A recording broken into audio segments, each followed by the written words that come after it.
Hold up.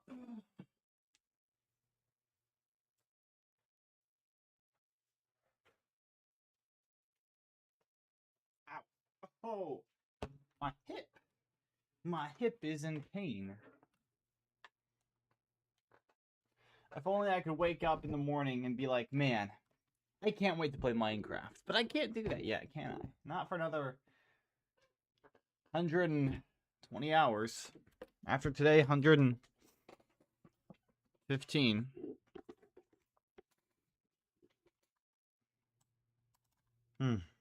Yeah, well, that sucks. What are we gonna do about it? Quit? No.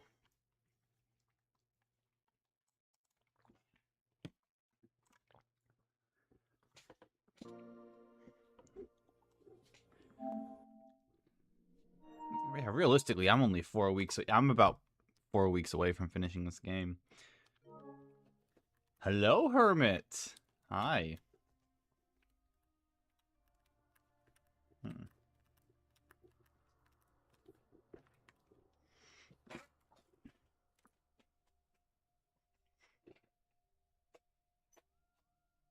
I need a new chair. I've had this one for like 8 years, man.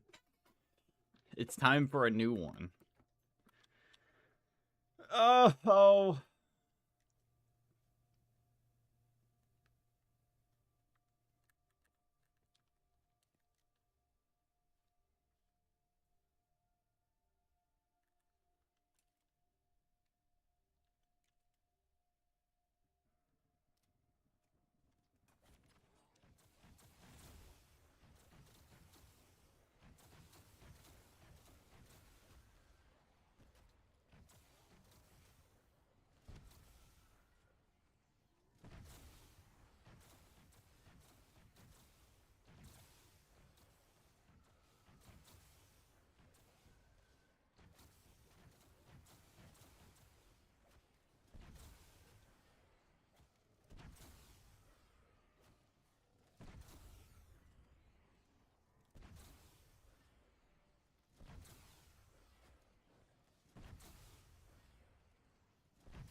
I do love seeing a 402 on screen, though. Oh, it's amazing.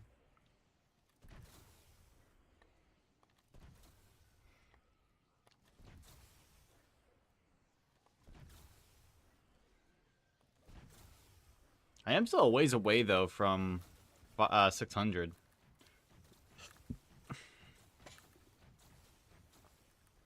Six hundred won't be here for another 60 to 70 hours. 60 to 70 hours.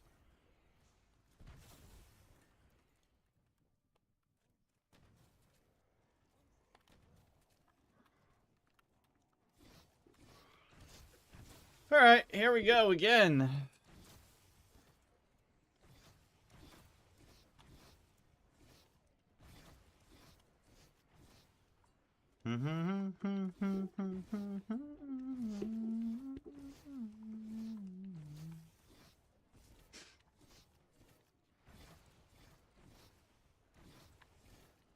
Salty earth, prove your worth.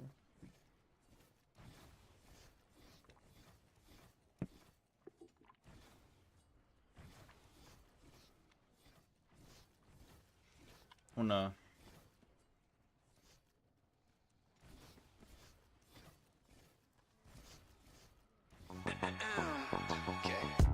Just dropped in from the daydream.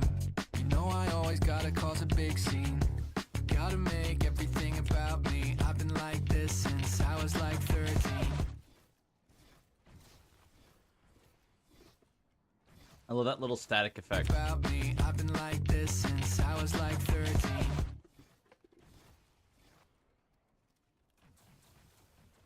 August 19th. Gotta cause a big scene. Gotta make everything about me. I've been like this since I was like 13.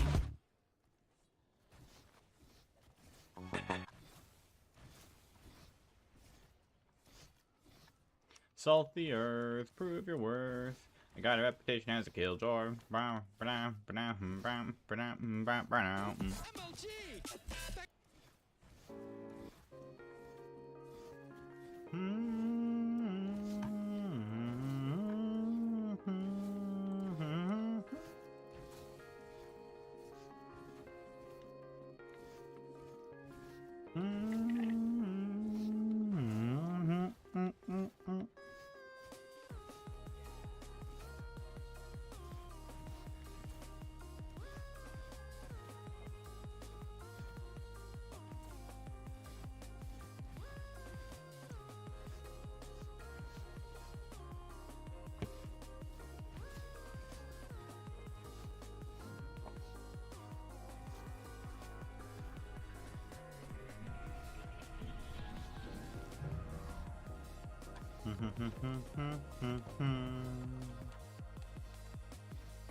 What's up, everybody?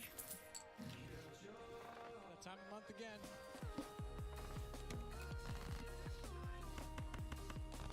It was mine to find.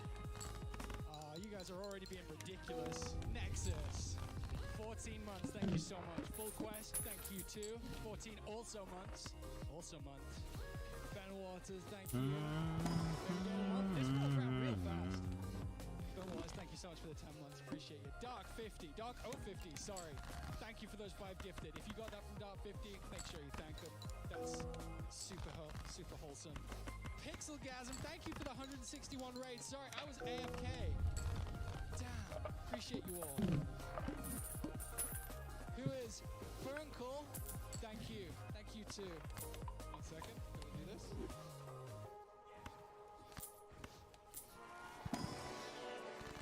I'm not ready yet. Lucen W, thank you. Fi, thank you for the 12 months. Brian, almost a year. I know, craziness, right? Thank you. Taurus K, thank you for the 5 months. Sly Nexus. Copy Bastard, thank you so much. Digger Doesn't Sweat, thank you as well. Bob the Magical Hobo. Oh, copy pasta again, I love it. Biddy, Biddy, thank you for those 5, my friend. Thank you. Silver Pizza, indeed. My pizza's not here yet. It's going to arrive during the stream, as always. MLG Ginger Ninja, thank you again for those 5 gifted subs. Company guys, thank you for those 100 bits. Mary, go around. Thank you. Appreciate you being here, Mary. Thank you. Lena, Lena, thank you for those 2 months as well. Mr. Breadman, thank you for the prime sub. Go Gale, 97, thank you for those 14 month crew. Nobody's nemesis. Yeah, indeed. Thank you. Lucid W. Key. Thank you both for the bits so much.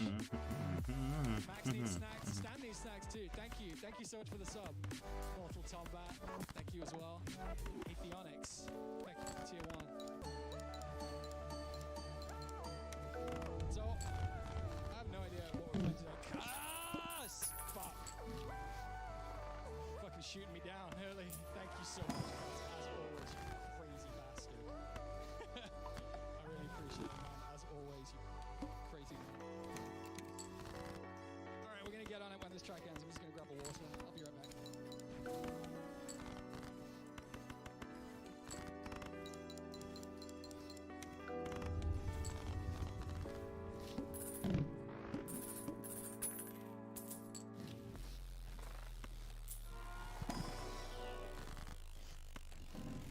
I appreciate it, Aston.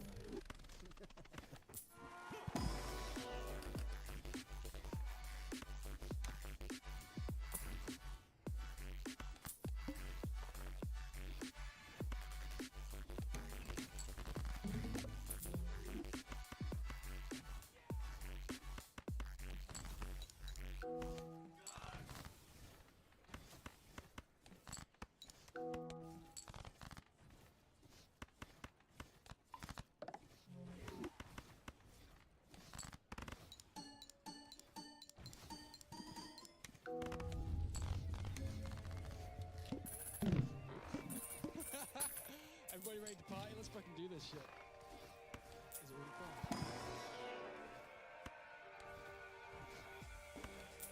Blue sky time, help me clear my mind, full of nothing I need, no. I look up sometimes, and to my surprise, I can finally breathe, whoa. It's a real thin line between wasting time and getting some peace, though. All the depths I dive, trying to finally find out what it all means. I'm faithful inner demons, give me something to believe in. I've been stumbling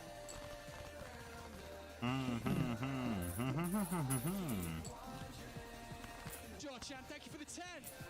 Let's go.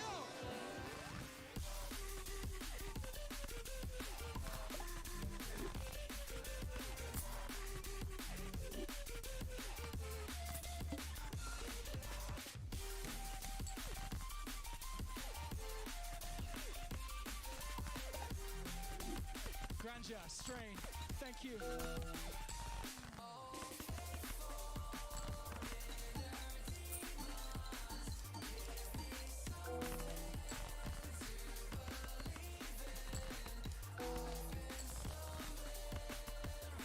Ultra, Lucent, Mortal Tombat. Lucent again, you guys are going crazy, what the shit. White Flame 52 and J Del Nano, that's a lot of cash, thank you.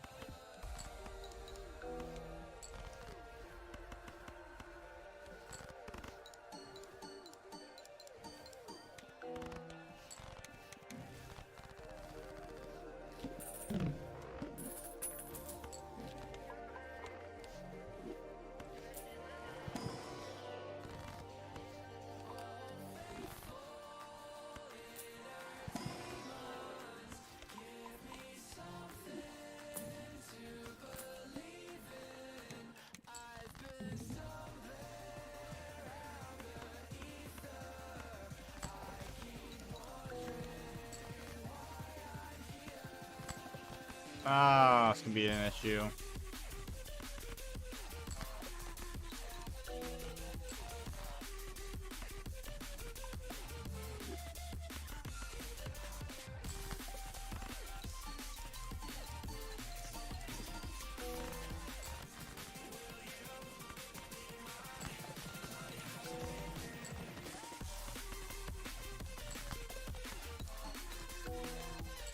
Huh?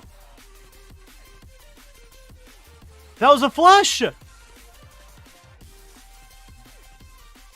I could have swore that was a flush! What the hell? It's like, no, nah. Yeah, it's a flush, but nah, not really, actually.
You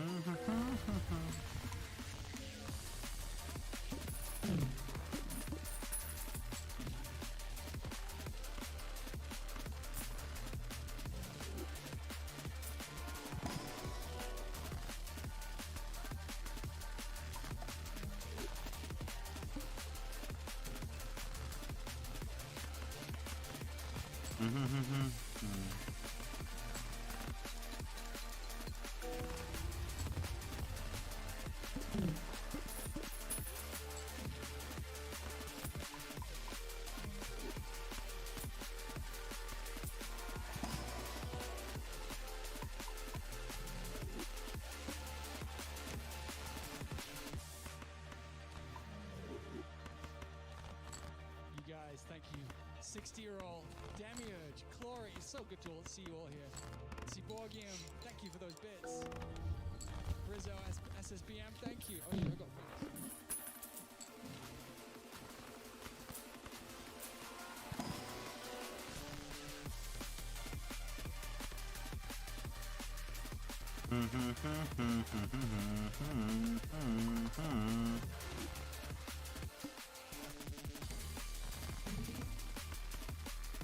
Risen Devil, thank you for the year. Moles19, J Del Nano as well with the sub.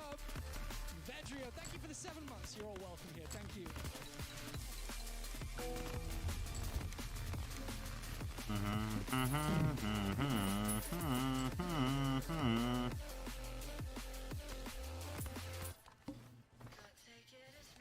Oh, I should have got rid. No, I don't need smiley face then. Oh.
Oh, shoot.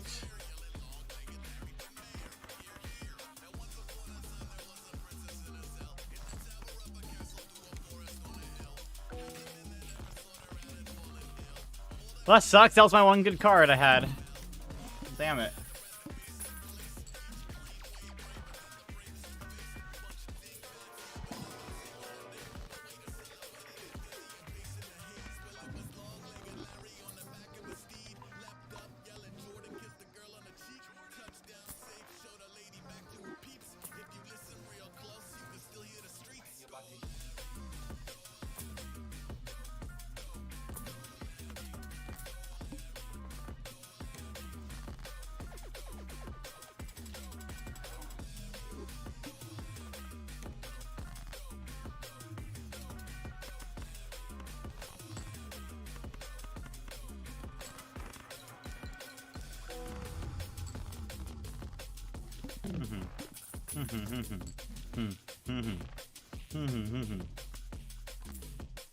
Bloodstone flush build? Question mark.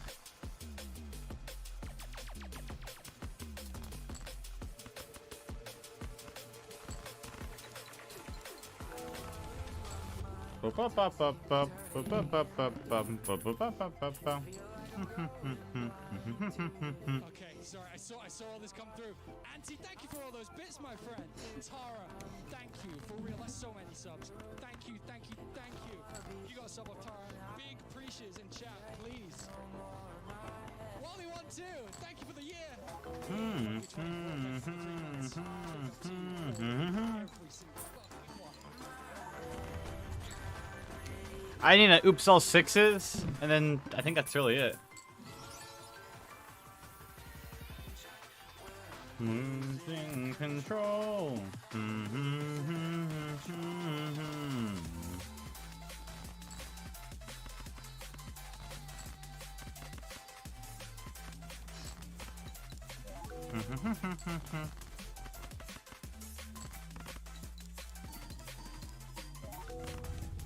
Most active Bloodstone.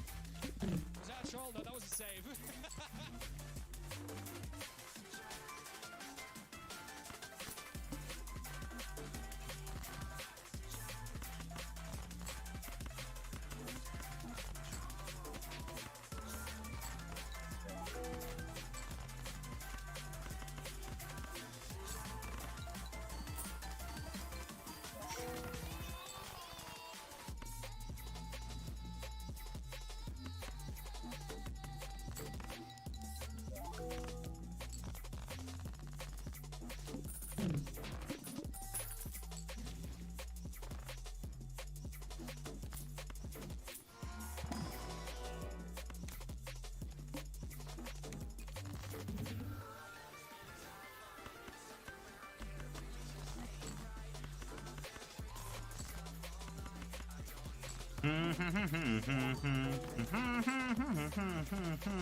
That's so unfortunate. It's a brainstorm. I can have a copy business card for now. Boomer UK, thank you so much. Dave Man Zero, thank you. Trippy Spiral, what are you saying? Smote, thank you so much for the 8 months. Knowledge, thank you. And Sari! No problem. Thank you so much for the 20. I really appreciate it. Thank you. See how much money I can get with this here.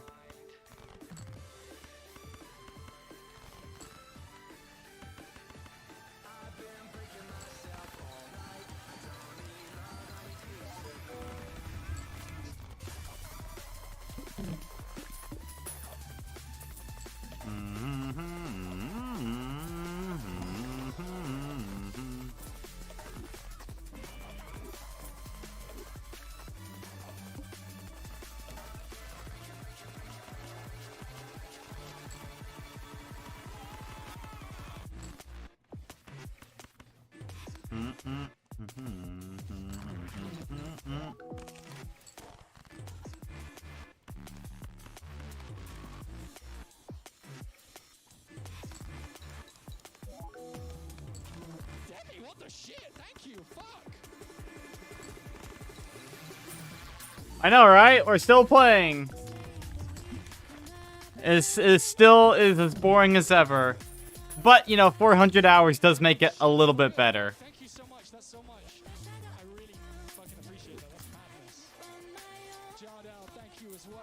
And yeah, her. Demi, you crazy. Crazy.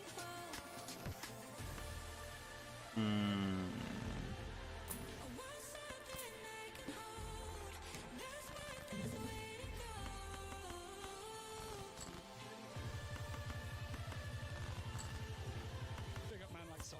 This is sick. This is so sick.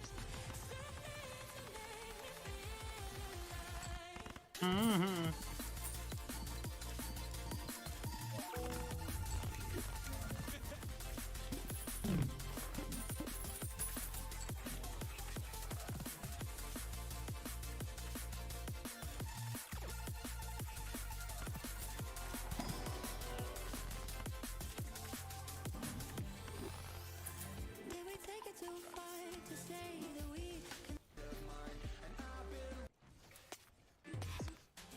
in your shadow?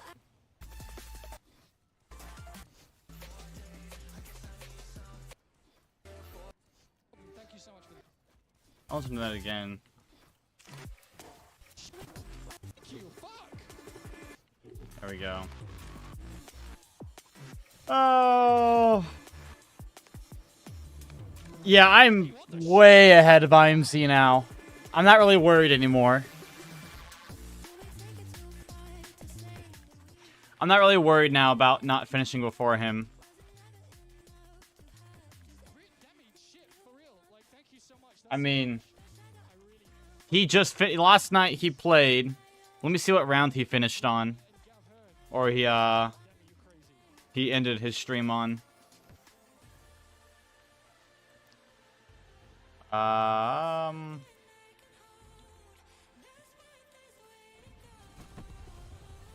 Let me see. 29 plus 5, 12. 541. Okay.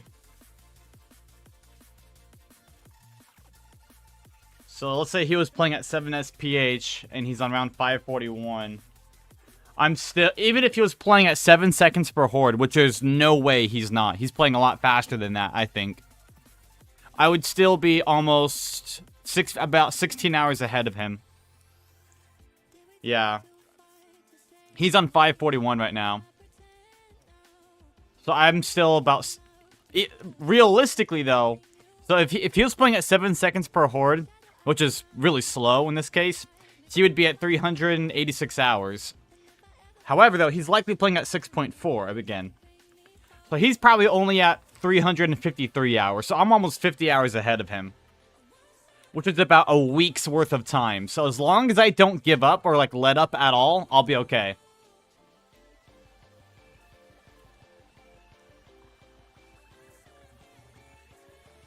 Which is nice. So I just gotta, keep playing. Keep doing nothing. That part of the song is so weird.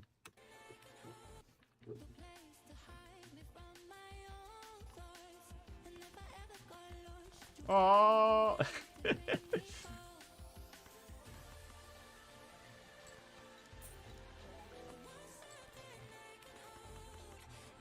no, the Dex mix wasn't cool. We'll bring that one later.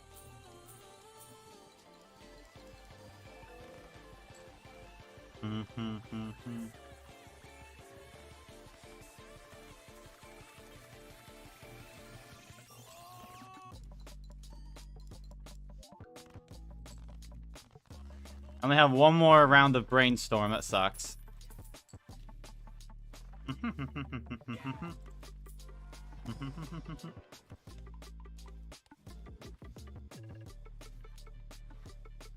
You see this game? You know, I actually posted an update on this game on Reddit. It got like 103 upvotes. So I was like, wow.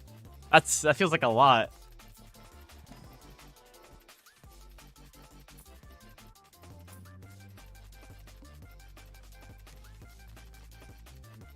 I never used Reddit though, which that was kind of cool. Crazy while I was looking away. Oh my god. It was kind of cool seeing that, yeah. Okay, no breaks. Thank you. Fucking hell. Wow. Team Moonlight, thank you for the sub for yourself. Fucking hell. No breaks. Thank you so much for those. Fantastic. Thank you for the 2. It would be cool, yeah. It would be nice to have a big YouTuber see it. It would be neat.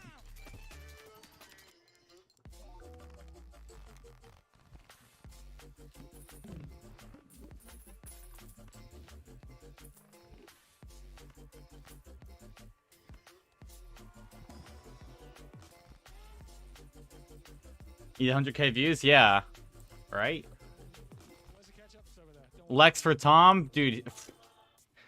Can I say, if I bet if I just like sent Lex an email or something like that, or like, sent him a DM on Twitter, he would respond, I bet. I feel like there's a chance he would. Like, hey Lex, here's a video for you to react to. Like, that's free content for him, first and foremost. I think he would. Ooh, discard 3 cards per... Oh, I don't like that. Let's see here. 5. I need to copy... Oh, I know, I can't copy anything, actually. It makes sense to put...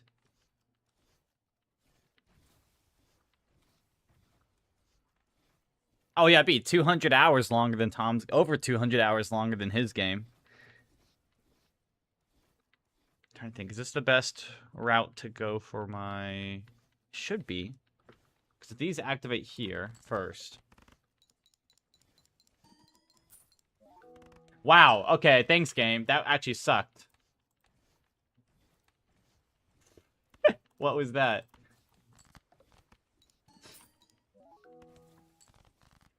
Oh, crap. I need a 10. I mean, and all the spades get taken. Of course all the spades got taken from that one. I mean, this is literally the best option I have right here. There's no way I score 15k with this hand, though.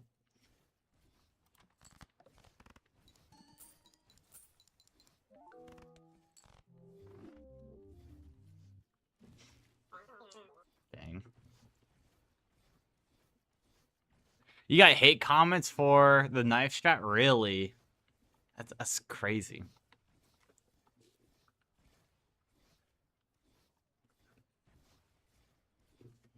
I mean, according to TikTok, you can, what, splice together a 300-hour game, but as long as you played the whole 300 hours, it's pretty much legit, you know, according to TikTok.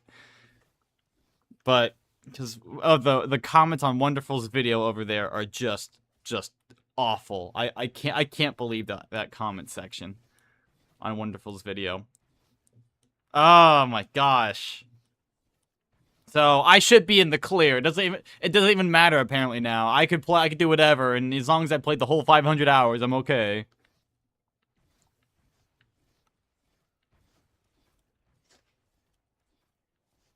Can I play my Realistic Blood from 167? Yeah, apparently, yeah. Just load it back up and keep playing, you know? I mean, you played the entire thing, technically. You played through every single round. As long as your game ends due to something that's out of your control, like a game-breaking bug, then yeah, of course. Because apparently that's what the kids nowadays are okay with. They wouldn't survive 5 minutes in my... Oh my gosh.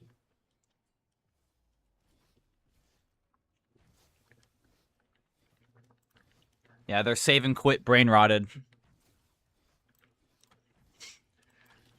Oh, back in my day, we never had to shave and quit. I love it. Back in my day, we didn't get easy. We had to figure out what caused the crash. So stupid. So stupid. Ooh, oops, all 6s. That's a foil. I'll take that. And it's eternal.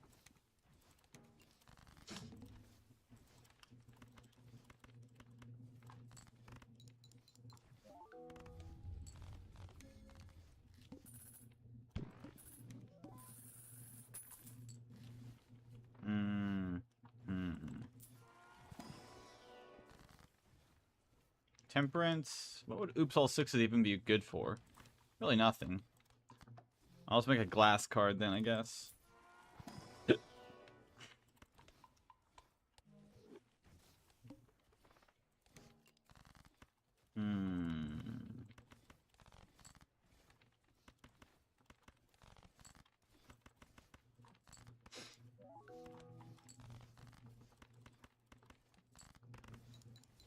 We gotta figure out load stuff, I know, right?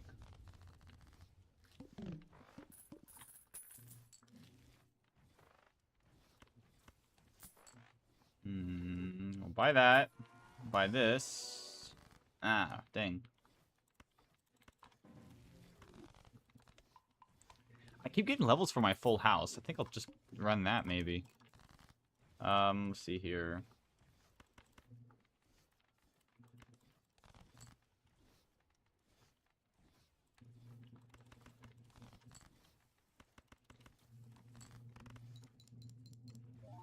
Crashes, strats, insta strats, and more errors. Yeah, the whole 9 yard. Did it do everything? Oh well, I guess not anymore.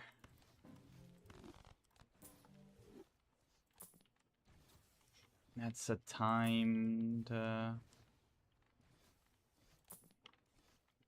That's eternal. I don't want eternal.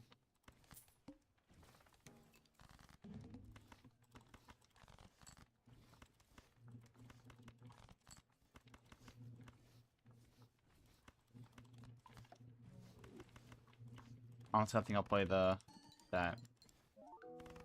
Hey, it wasn't even worth it. It broke. How many more cards do I have? Spades is my next best hand. There we go.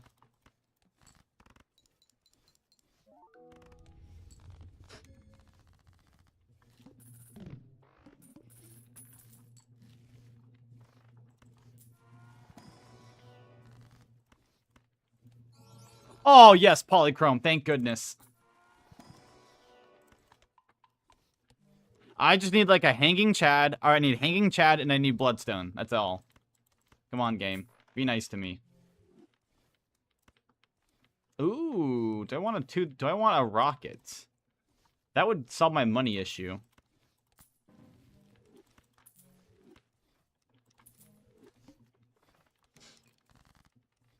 Sure, I'll take it.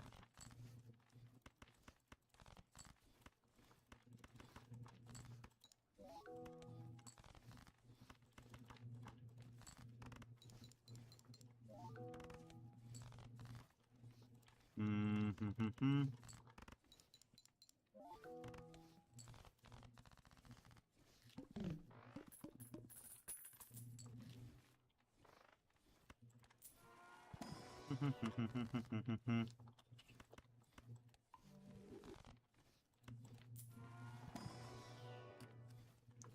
Ooh, purple seal or I'm gonna take that ace actually. That might be a little better for me.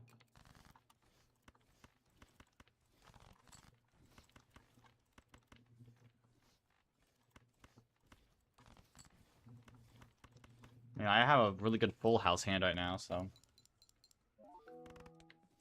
might as well use it.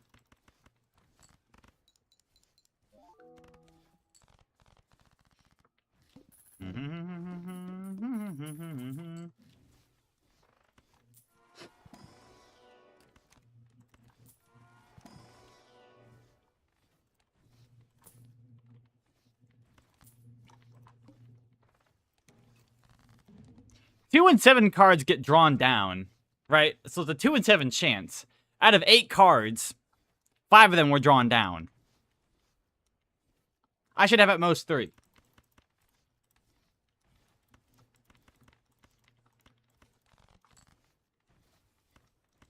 I mean, are there any spades? There's a queen.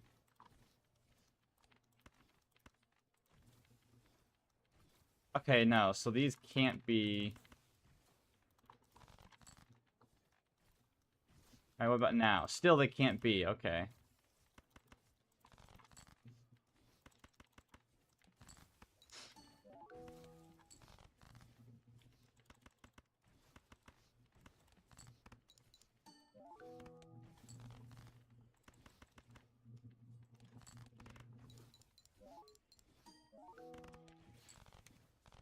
Oh my gosh. This game is brutal right now.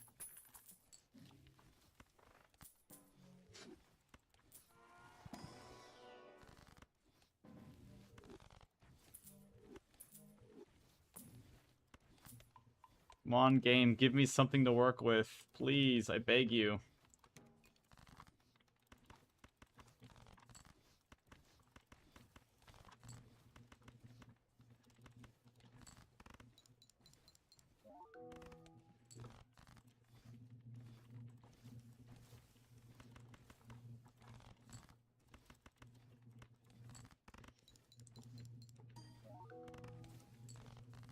I still don't have any commands. I'm, like, lazy. Alright, game. What? I need 1 diamond. 1 diamond. Come on. Thank you.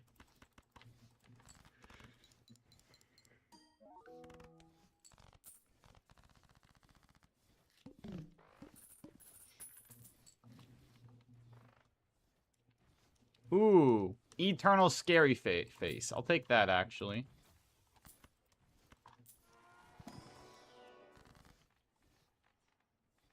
What would be good here? Swashbuckler, not really. Oh, Mr. Bones could be useful. Okay. We'll hang on to Mr. Bones for a little bit.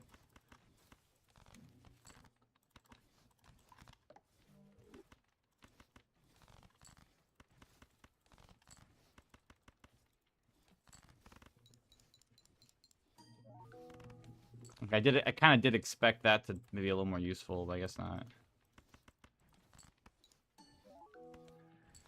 That's the where's that? Oh yeah, I can't wait to play Minecraft. That's actually one of the things I'm most excited to do. I've been wanting to play Minecraft for like a month now.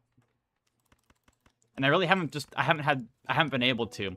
Every time I try to go play Minecraft, I always feel guilty that I'm not playing this instead.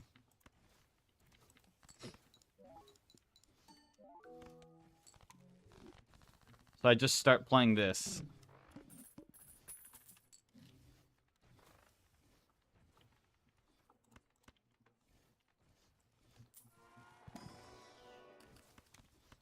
I want to be able to play this, play Minecraft guilt-free.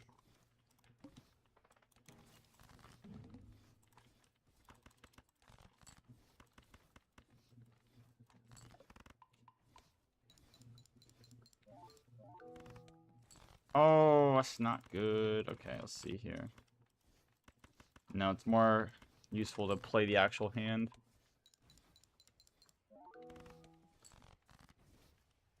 Even though it sucks. Okay, discard. Alright, I need... I'm not... There's no way I'm getting my, my heart.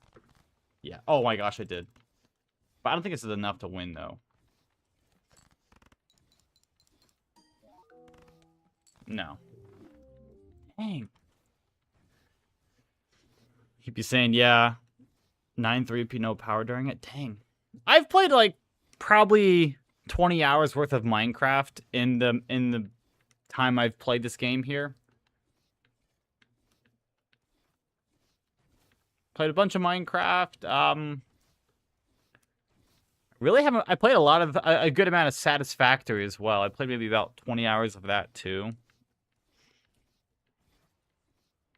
Mainly just this, though. It's been mostly, like, 90% this game here. Oh, right. 30 more minutes until I'm about halfway through. Oh, boy.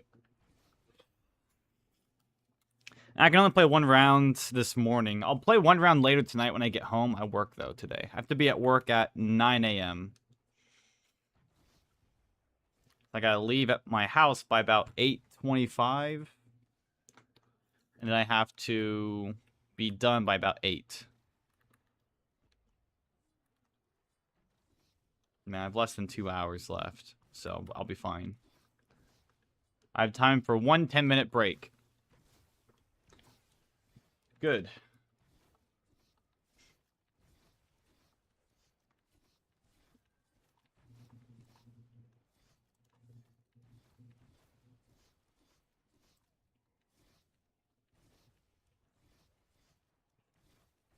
Oh my gosh. Let's see. Oh, I gotta keep up with the bald eagle thing. That's right.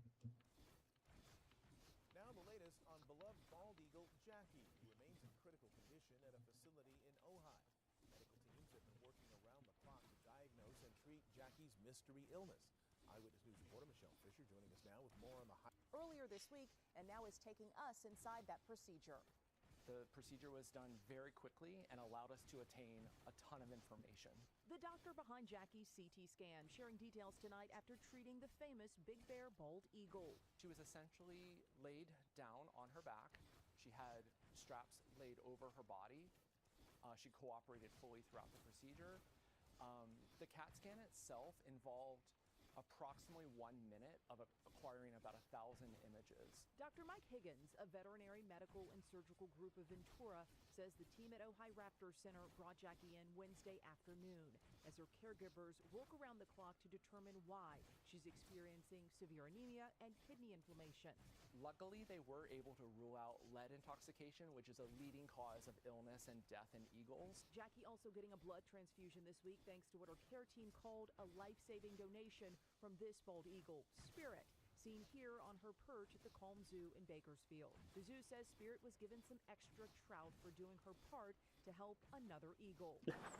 What? This week playing out like a dramatic Nat Geo reality show, the real bald eagles of Big Bear Lake First, a sick, weak Jackie getting into an altercation with two subadult eagles. After her rescue, friends of Big Bear Valley posting this photo, saying one of those birds may have been the one sitting in a tree with Jackie's mate, Shadow.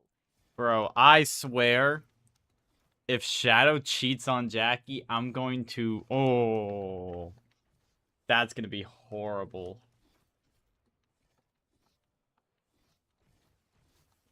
I'm going to hate that. What is this? Aaron James partial face and total eye transplant surgical procedure. The combined face and whole eye transplant procedure was divided into several stages: donor allograft procurement, recipient facial preparation, and final allograft inset. What?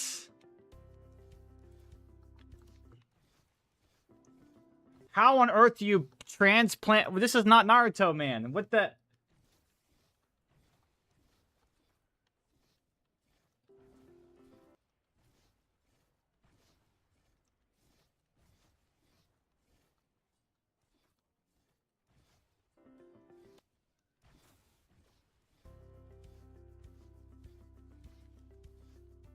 The donor facial incision extended along the lateral neck, proceeding to include supraorbital tissue above the left eye and infraorbital. They literally take the guy's face off. Oh my tissue gosh. below the right.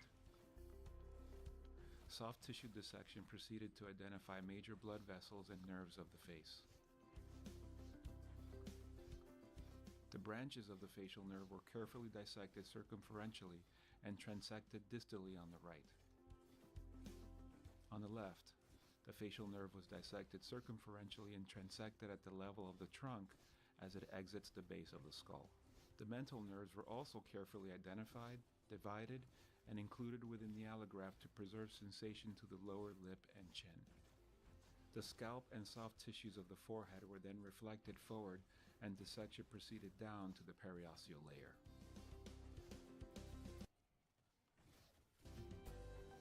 Prefabricated 3D printed patient-specific cutting guides were secured and used to guide the zygomatic, nasal frontal, and maxillary osteotomies. What on earth? This was followed by a geniotomy and placement of a separate cutting guide to direct the craniotomy, allowing access to the superior orbit. The orbital box osteotomy was then translated forward to allow for access to the retroorbital structures, including the ophthalmic vein, artery, and the optic nerve.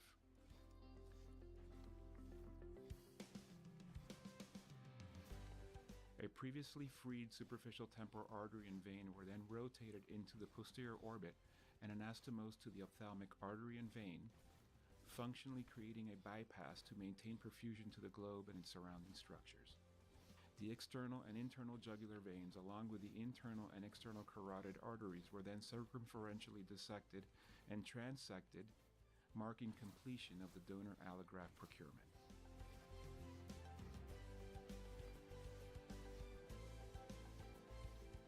Simultaneously, the recipient underwent surgery to excise previously injured and scarred tissue to create mirroring defects for precise adaptation of the donor face. A mirroring incision was used. They literally transplanted someone else's face onto this guy's face. There's no shot. With subsequent removal of the external scar tissue along the neck, ears, eyelids, and face, allowing for meticulous dissection of essential structures, including the facial and mental nerves.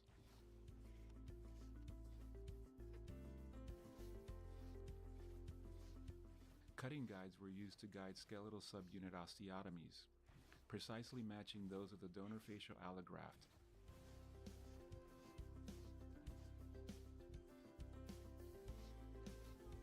Attention was directed to the left orbit of the patient, where periorbital tissue was removed to provide optimal access of the ophthalmic vein, No way the eyeball, like, worked, though, afterwards, right?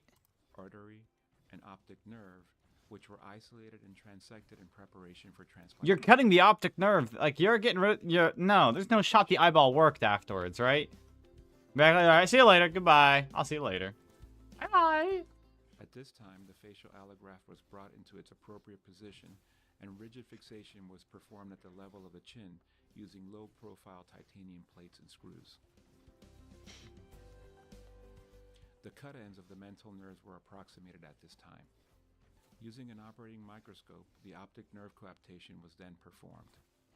Bone marrow that was harvested from the donor and processed preoperatively to isolate CD34 stem cells were then brought into the operating field and injected along the side of the optic nerve coaptation to stimulate nerve regeneration. The donor midface and orbital-zygomatic bony subunits were then affixed to those of the recipient using low-profile titanium plates and screws, confirming anatomic replacement of all bony subunits and fixation into the appropriate positions.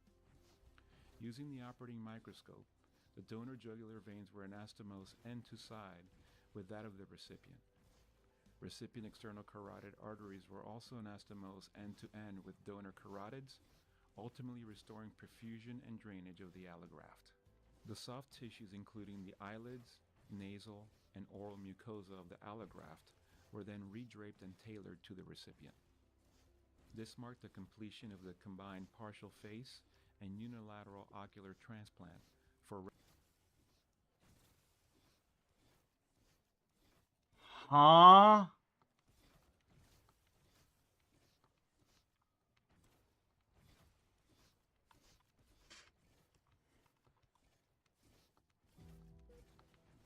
Hours of surgery.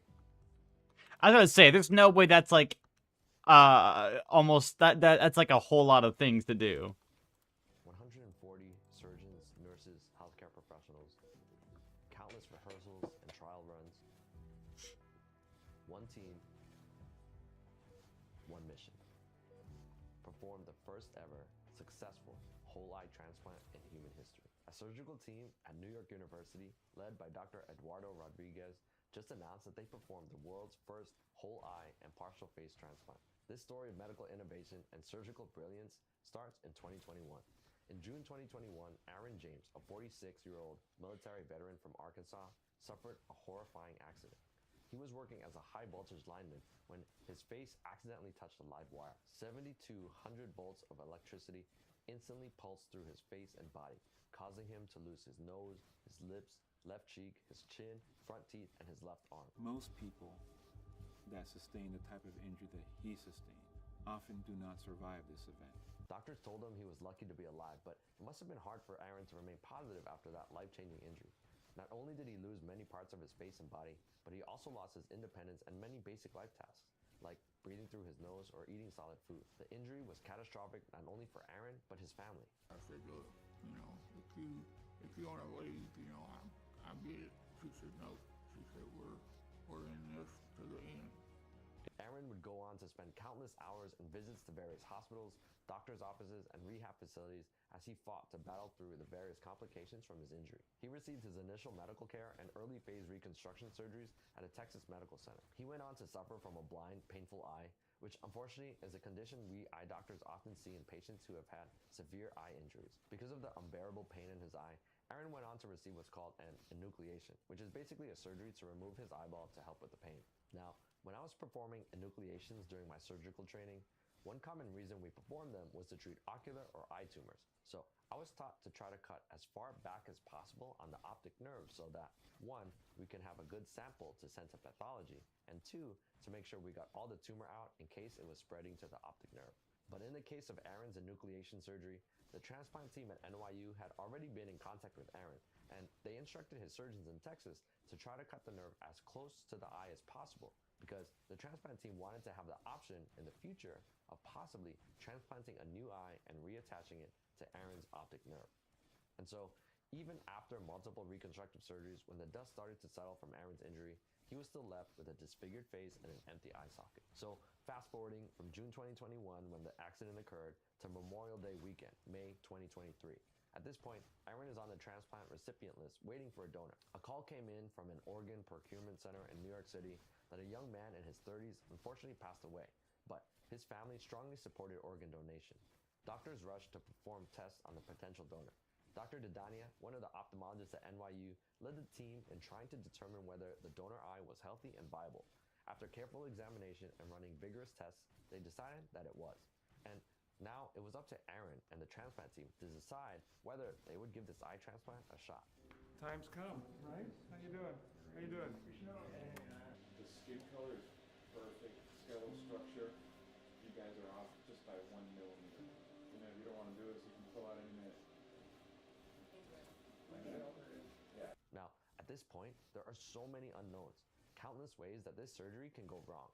A full eye transplant had never, in all of human history, been successfully done before. First is the risk of immune rejection. Aaron's immune system could identify the transplanted tissue as a foreign body, and his immune system could naturally attack the eye, causing inflammation and rejection of the transplant. He would need to be on a strong cocktail of immunosuppressing medications to help preserve the vitality of his newly transplanted face and eye. And with any major surgery, there's a risk of infection, particularly if he's on immunosuppressants.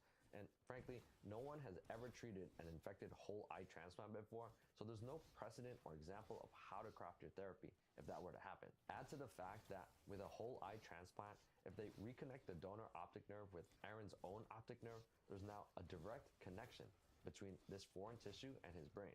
And so if there's a bad reaction like transplant rejection or an infection, if the complication spreads to his brain, then it could potentially be life-threatening. And of course, the anesthesia. Being under general anesthesia for a 20-plus hour procedure puts a serious toll on anyone's body and brain. Not to mention that in 2023, we still have not found a way to reliably or safely regenerate the optic nerve in humans. So,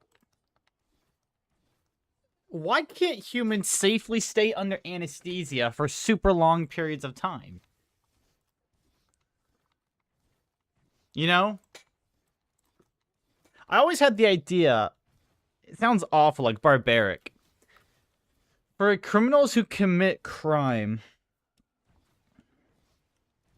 what stops you from just basically putting their brain on pause while you still let them age? Well, you through anesthesia for like 30 years. Obviously, probably not doable, but like, is that a better option than letting them sit in jail for 30 years? I don't know. On the medical teams were realistically expecting for Aaron to regain his sight back. It's incredibly unlikely that if you just stitch together two nerve endings from two people, that somehow the connections would reform and allow him to see again. Dr. Rodriguez and his team decided that during surgery, they would also harvest stem cells from the donor's bone marrow in his vertebrae, then inject it into the site of the optic nerve connection between Aaron's optic nerve and the donor's optic nerve in the hopes of enhancing nerve regeneration. But if we look at the latest published clinical research, there's no evidence that this has ever worked before in real life people. And that actually raises a very big question with this procedure. If there wasn't any realistic expectation that the procedure would help Aaron's vision, then what's the point of doing the eye transplant at all? To do it. I mean, yes, I can see that the face transplant makes sense, as reconstructing his face would help him with his breathing problems, restore his ability to eat and chew, and improve his overall appearance. But if you're just trying to help improve the appearance of his eye and orbital area, there's plenty of prosthetic options, meaning using an implant made of special plastics that will give you outstanding cosmetic outcomes without nearly as many risks as going for a whole eye transplant. For example, during my surgical training, when I performed enucleations and helped patients obtain prosthetic eyes, we were able to obtain pretty good outcomes. A whole eye transplant, on the other hand, carries with it so many unknown risks. But listening to Aaron's interviews about his thought process going into the surgery, he said that I never expected it to work at all. And they told me that from the get-go. I told them, I said, even if I can't see, maybe at least, y'all can learn something to help the next person. That's how you get started. Hopefully, this opens up a new path. And so, it sounds like Aaron was made fully aware of the risks and unknowns of the surgery he would receive, but he also bravely saw his situation as an opportunity for doctors and scientists to make discoveries that could be helpful to other patients in the future. And even though we're unable to regenerate nerves currently, it's possible that we will be able to do this in the future. So having an intact eyeball and optic nerve connection between Aaron's new eye and his brain would at least keep the door open in terms of a potential treatment in the future to help him regain his sight. And so the stage was set. The donor tissue was ready, Aaron was motivated for his surgery and recovery, and Dr. Rodriguez and his team had already rehearsed this huge operation dozens of times. On May 27, 2023, history was about to be made. The stakes were high. One of the popular phrases I heard in medical school from our transplant team was, time is tissue.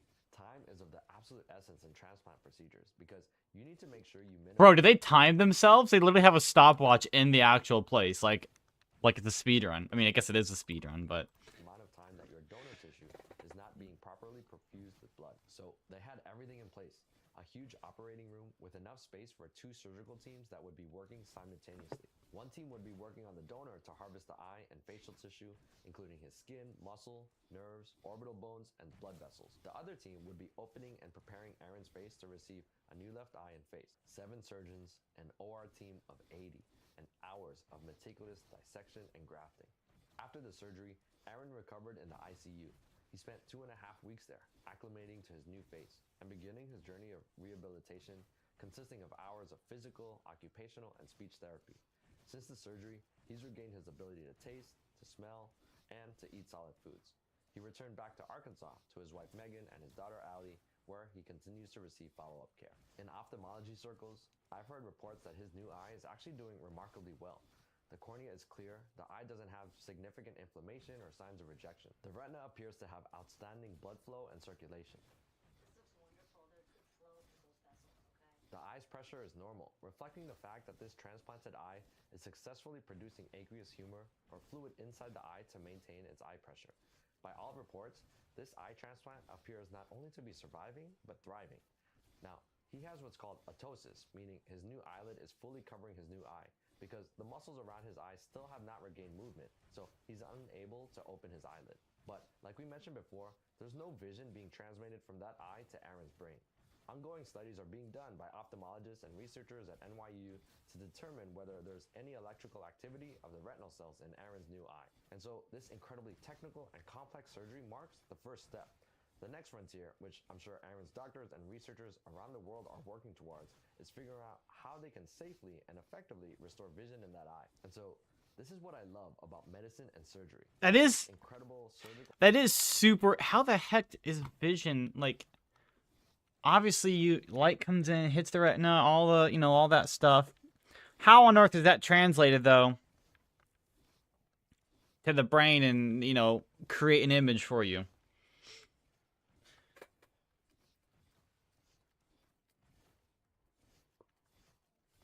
You know.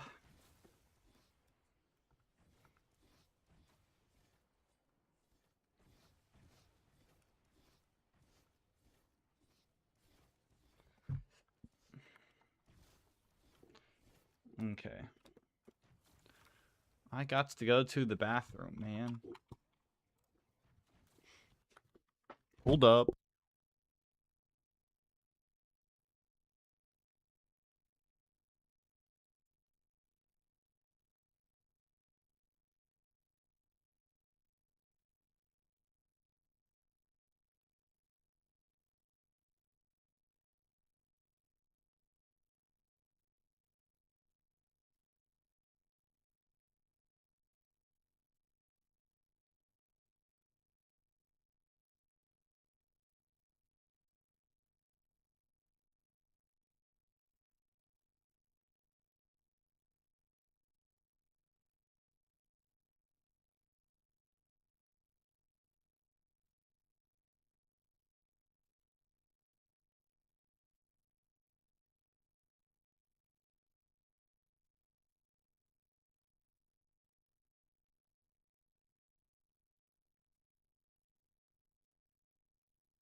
Okay, one moment.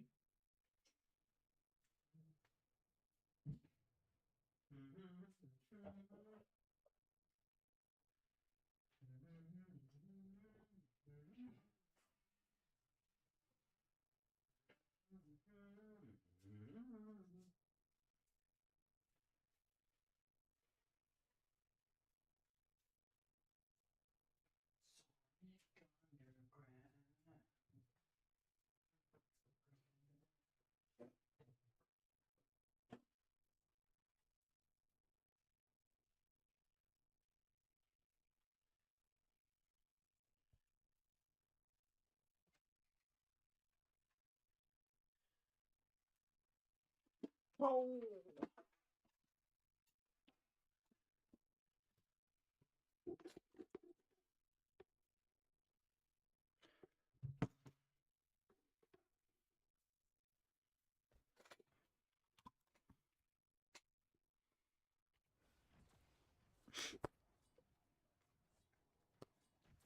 Ah.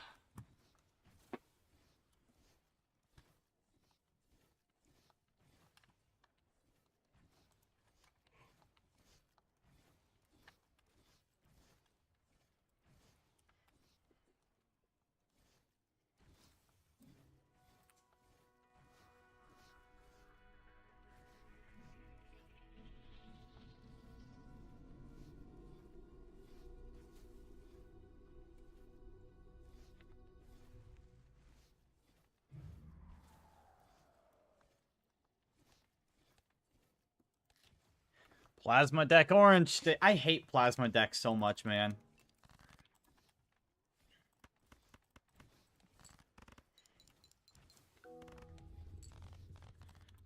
Unnecessarily difficult.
Oh, shoot. Okay, now we're going with... I don't trust it. We're going with spades.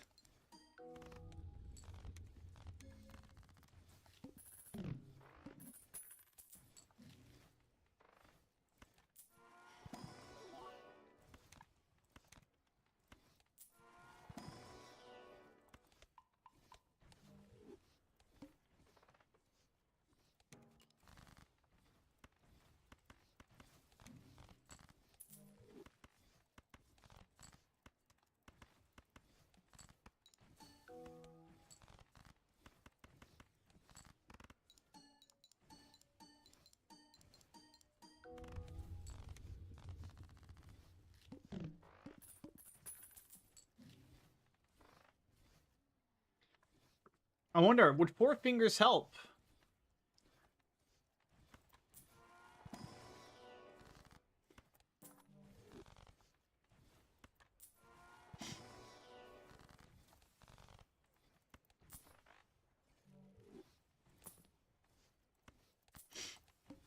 I'll take Gold Choker for a little bit.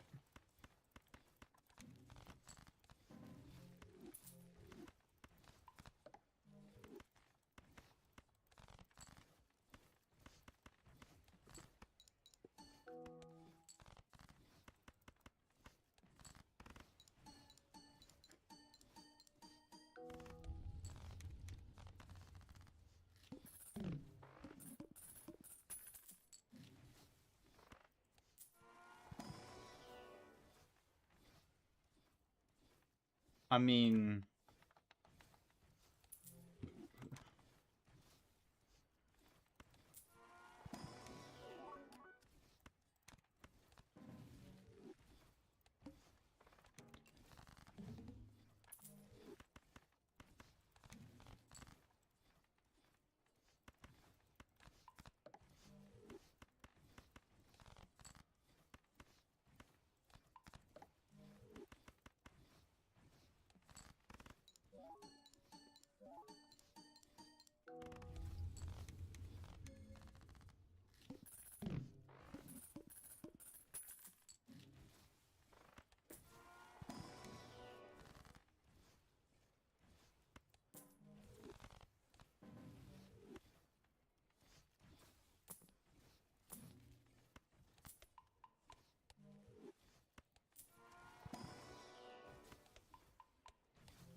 Alright, it's going pretty well so far.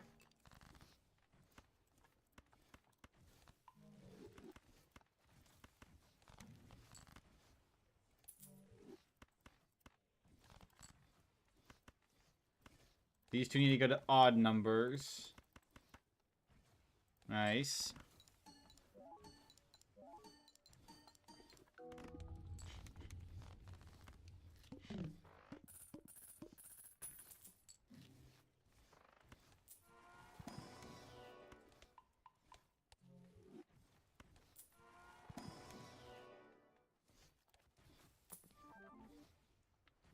Wow, okay. A negative 6 cents. I'll take that. Could be useful.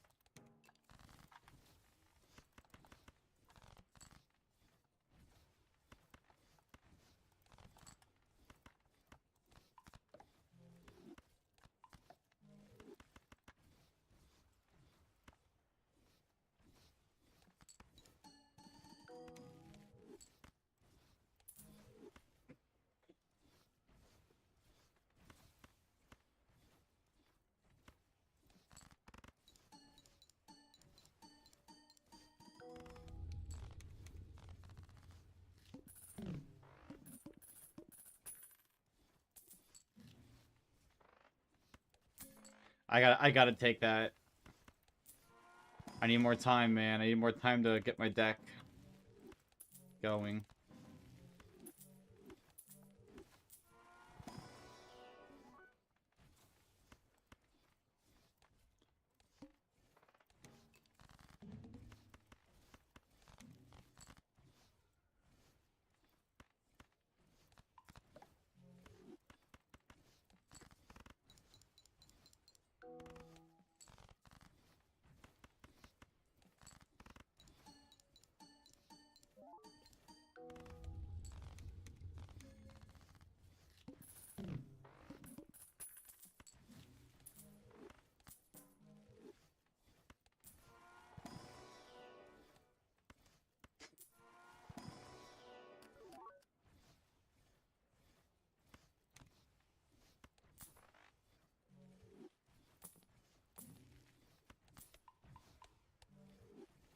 There is this gnat that has just...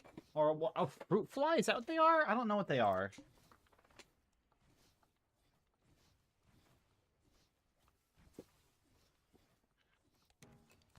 The ones that are attracted to CO2.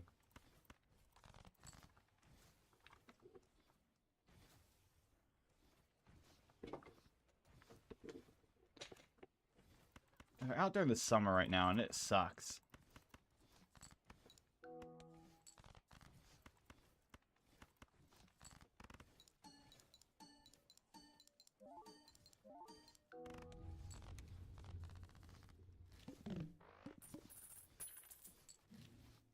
Oh, it's a bloodstone, but it's timed.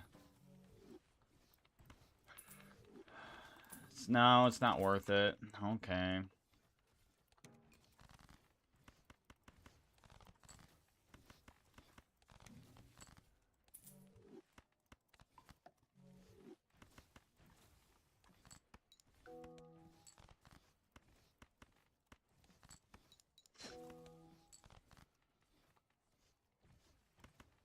Interesting. I never did get the cards I needed.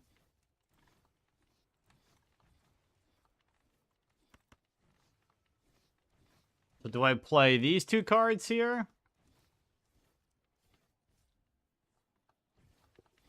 No, this won't. No, I'm just gonna lose. There's no way. Fucking hell, man.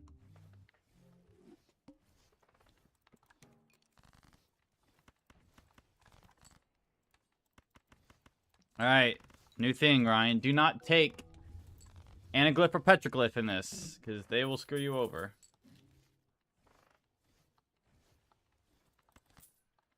Surely I can get the Gross Michael to get destroyed, right?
Well, the Gross Michael can't get destroyed now. That sucks.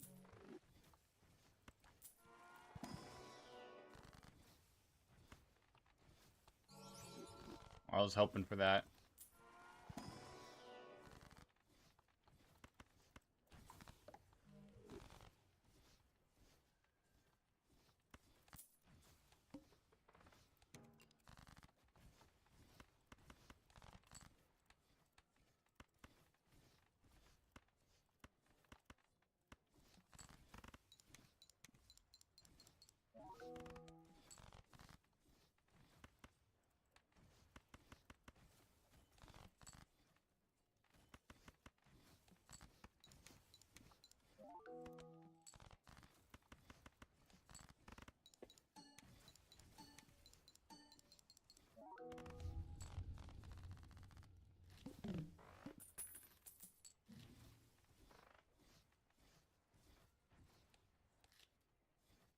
Screw this. Fuck this. I just want to play. I want to play a high ante game. I don't even care now.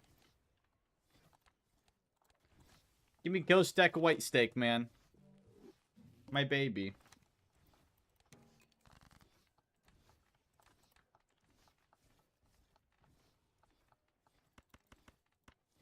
Pretty sure that doesn't win there.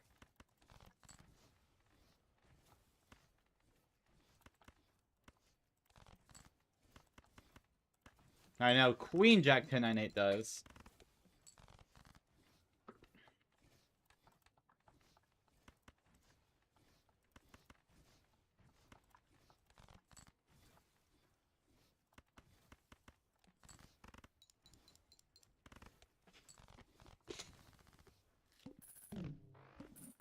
Oh, man.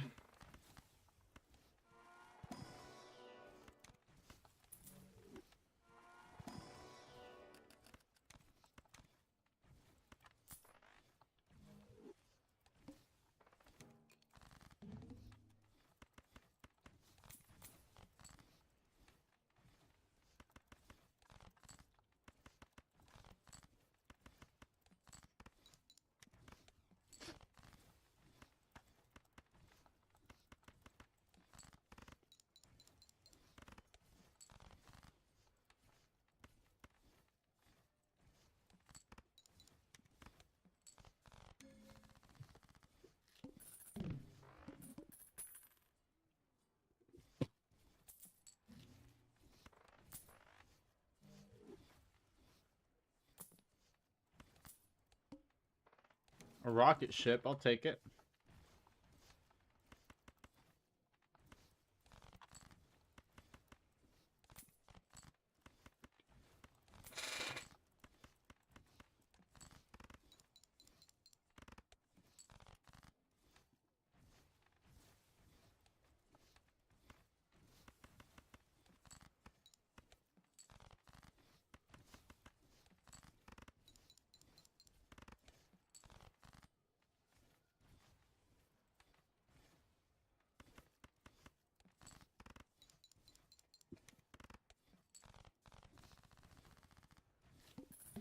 Forgot I need scoring jokers, like, really badly.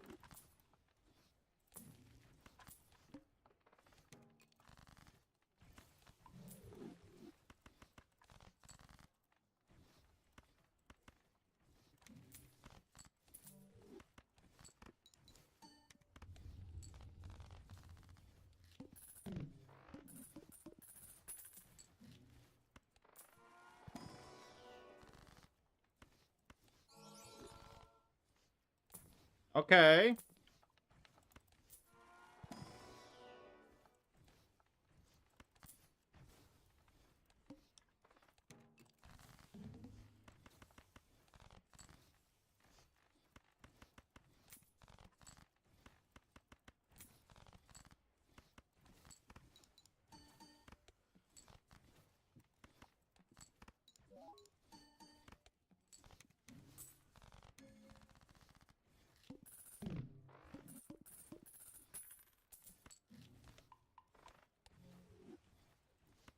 You got pallet this early? Wow.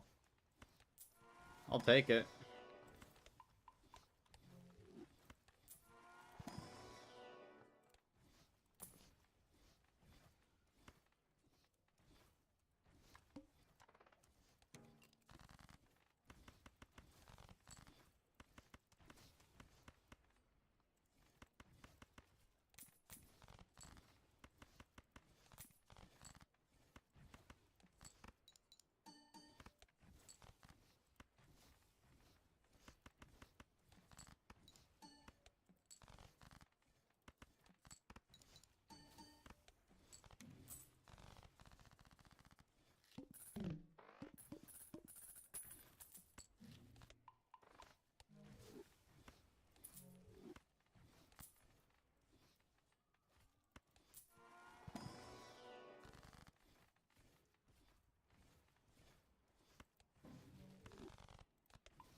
Oh.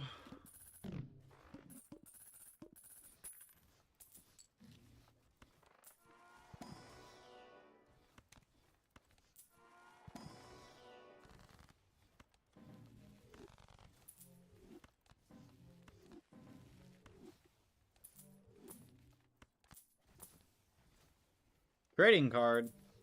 Yes, please.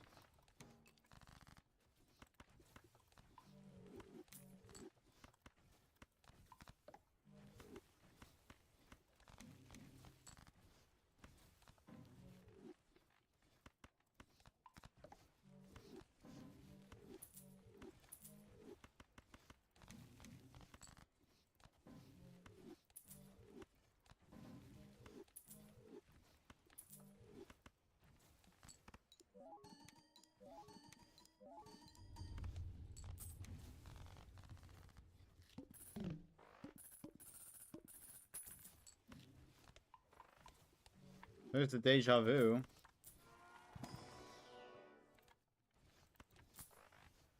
I didn't really want Planet Merchant, but...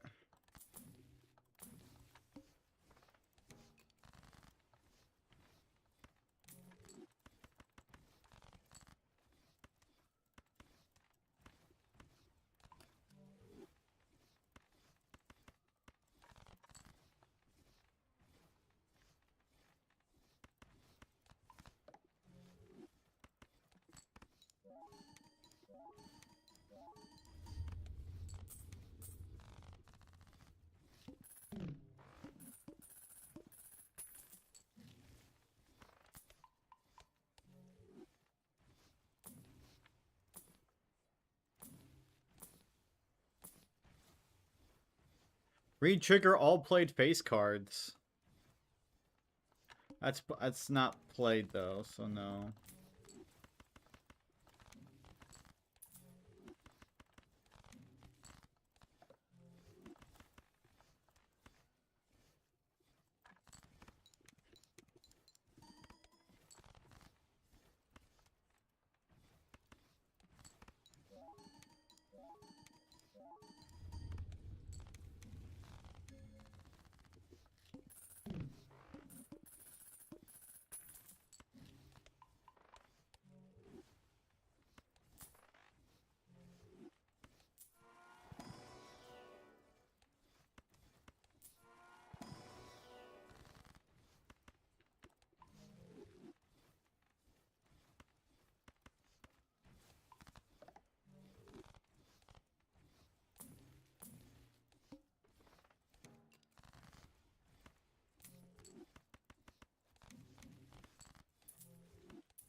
Mm-hmm.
There's another deja vu. That's good.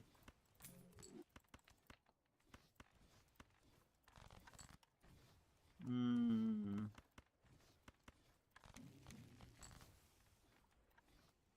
Where's that one queen card? I need the queen card.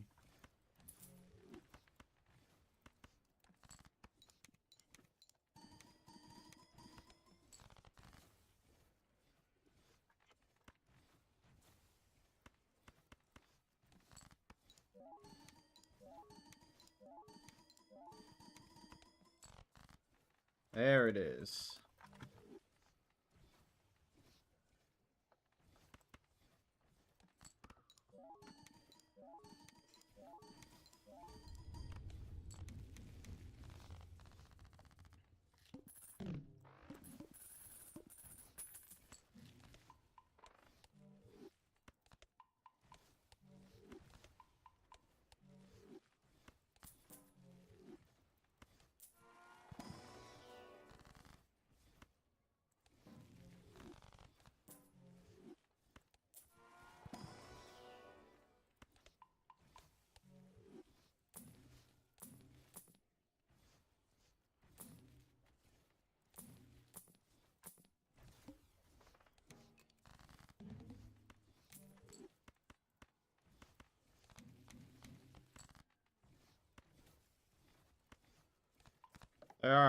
There's that part done.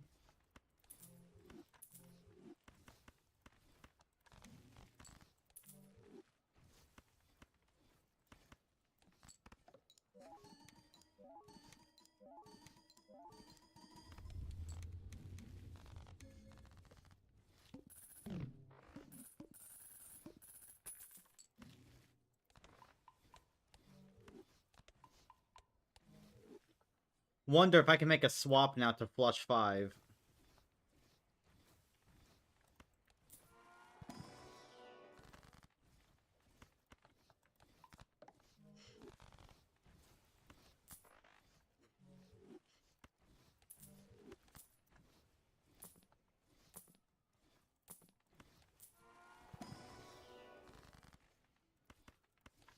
I bet I probably could now. Oh, until one sold. That sucks. I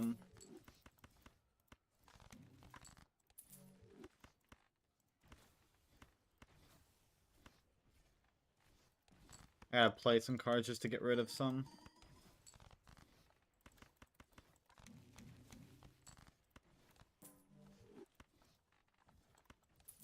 Oh, I got... Fuck me. Okay. Oh, well.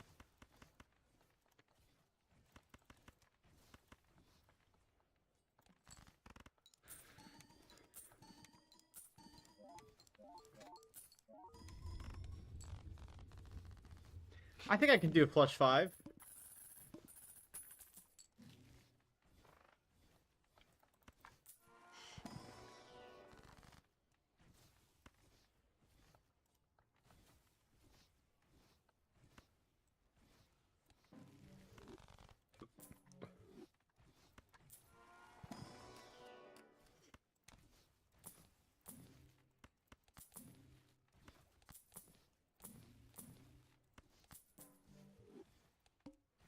You tell me all my Joker sell value is worth that much money? Okay, man.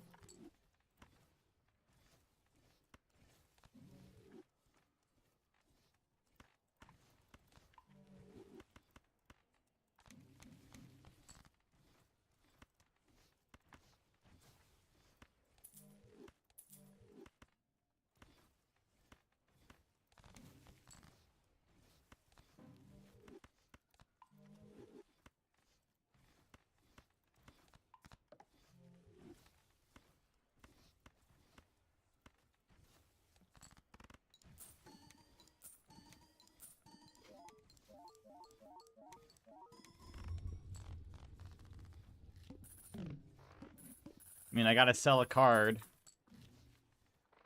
What do I sell?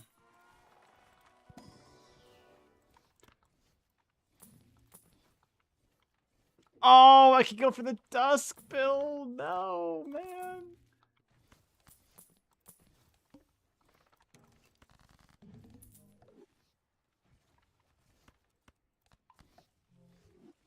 There we go. Polychrome. I just need to make this into a...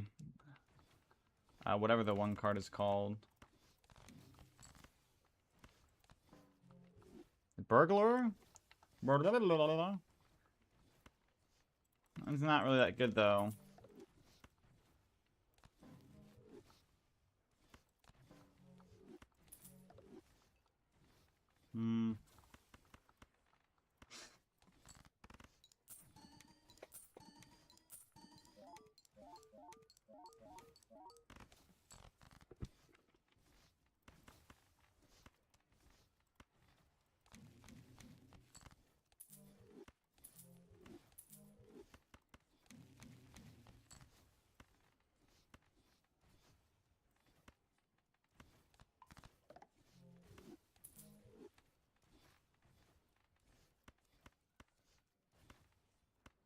There we are.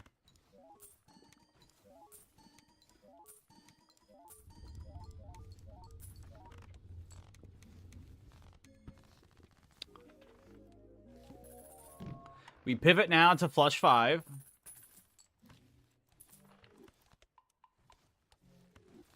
And hope we get like a negative trip or something, which won't happen, but you know, you can hope.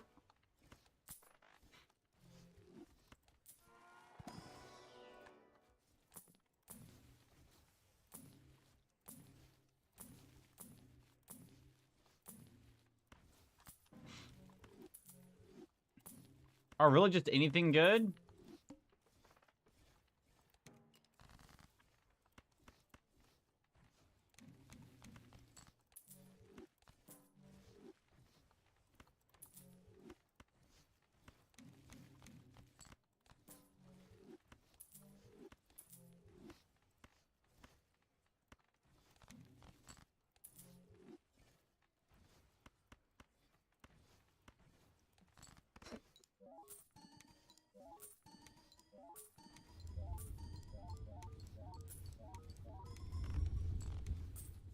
Alright, I'll take a sock and buskin now.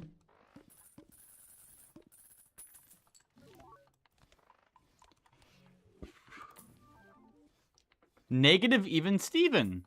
I mean, sure, I'll take it.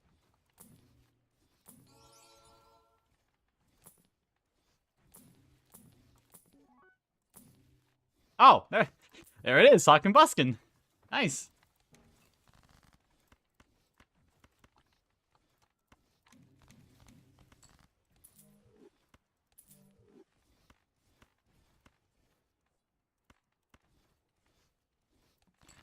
Does pair win here? It does. I'm so bad.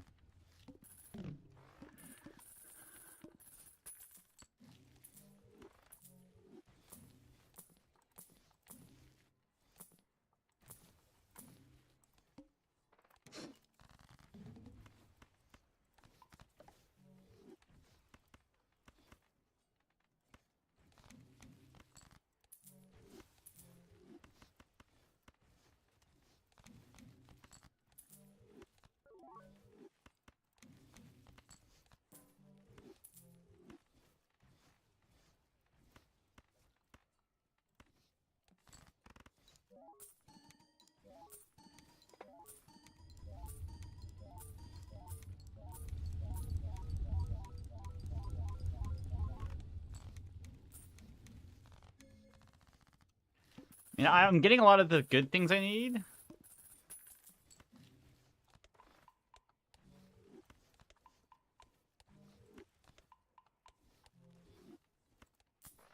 Glow up, I guess. Sure.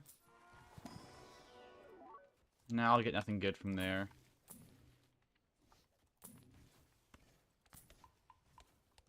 All I really need at this point is just some death cards.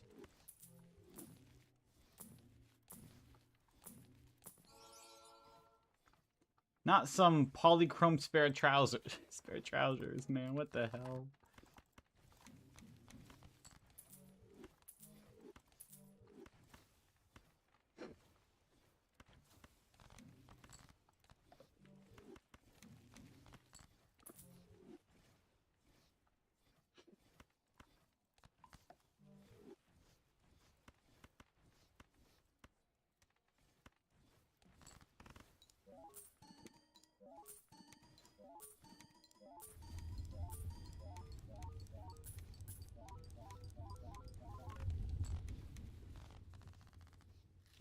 I'm only good up through next ante, which is insane to say.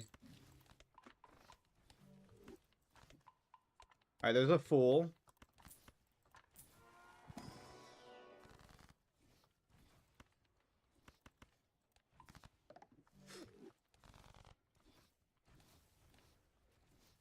The eyes coming up.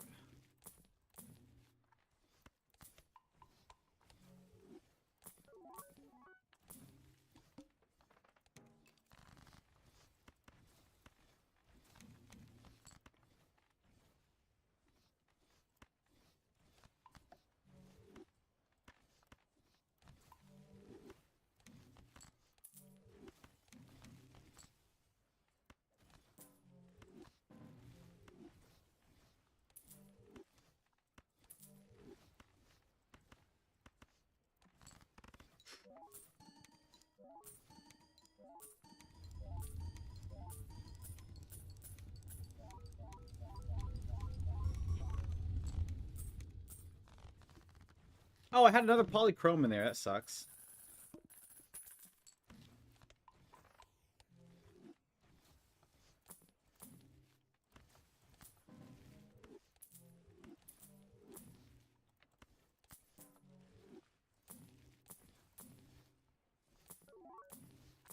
Oh my gosh, game.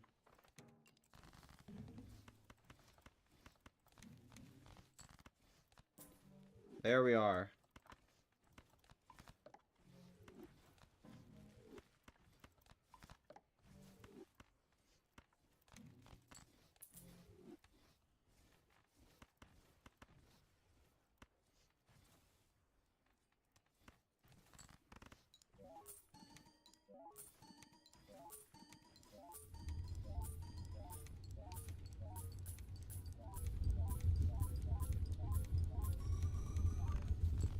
Okay, there we go. 3 billion.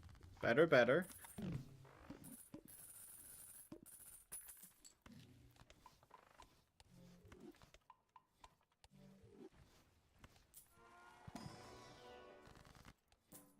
I gotta take an ectoplasm whenever I find one.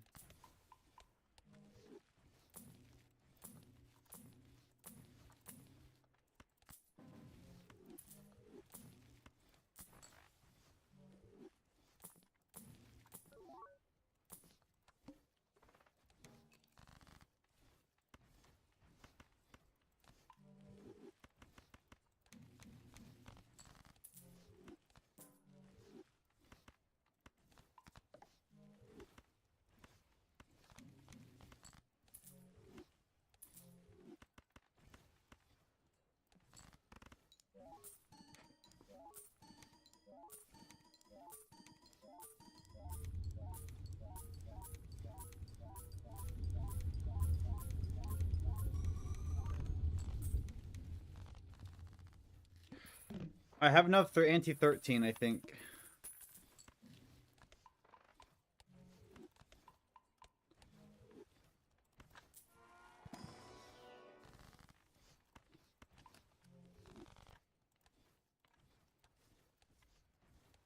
We have the wall coming up.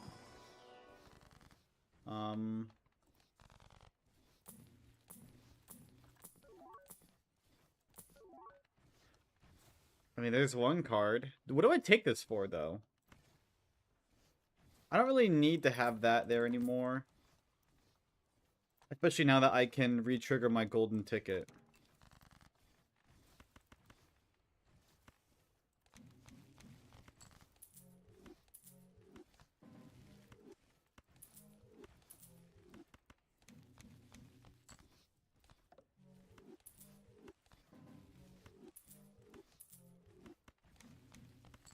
Insane.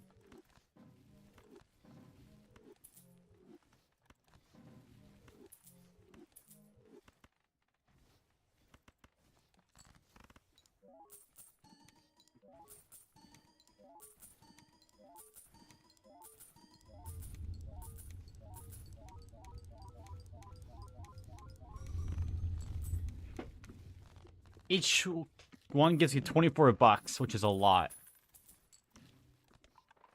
I have a double tag. I need to get a voucher to use it on. A death card, good.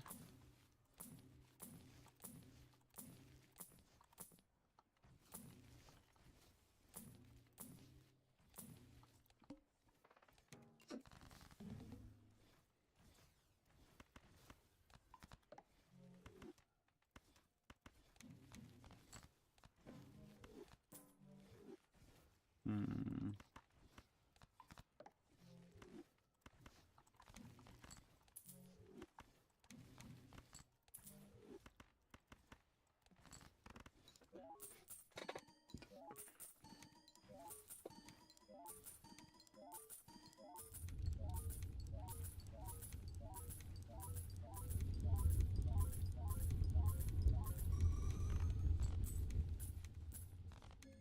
Pretty solid, pretty solid.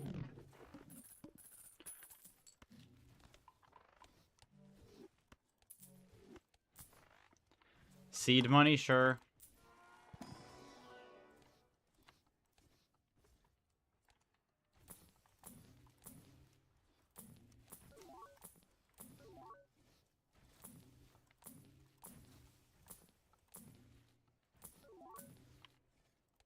And I guess I'm looking for a blueprint at this point, but oh my gosh, I'm not getting anything.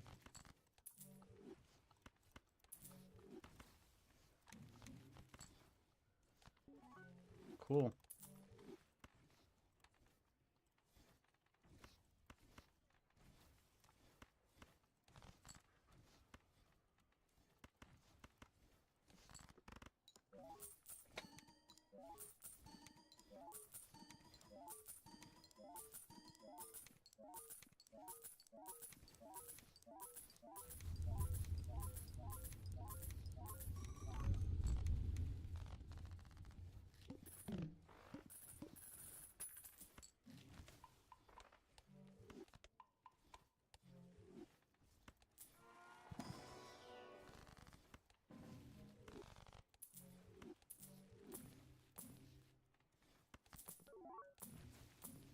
A cryptid, okay.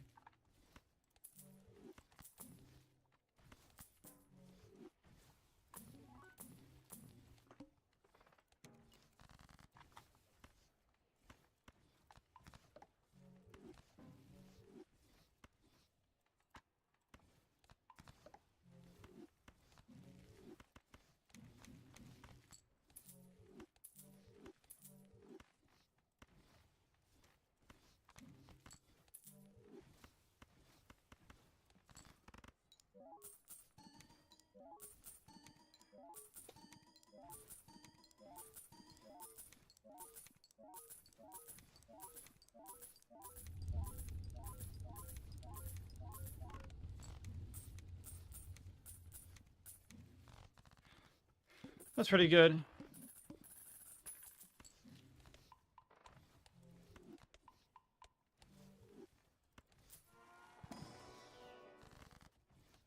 Man, I wonder if I got a soul card this late into the game, I wouldn't even take it.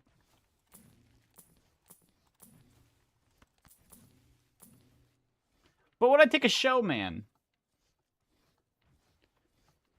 I don't think I need... Oh, no, I probably do need to have photographs still. What if I duplicate Sock and Buskin, though?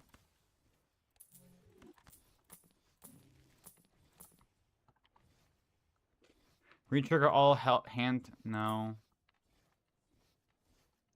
Bloodstone would be useful as well.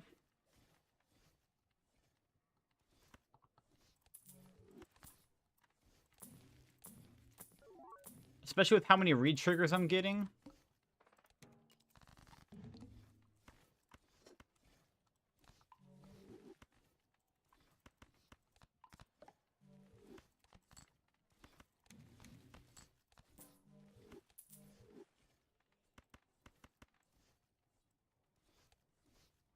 If I play this one here for the money...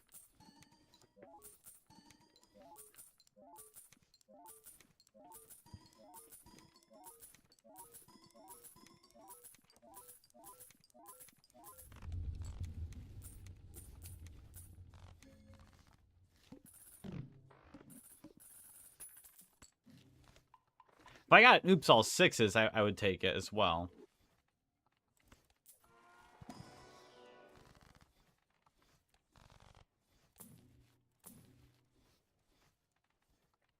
I can go back. Nope, we're gonna stick with that.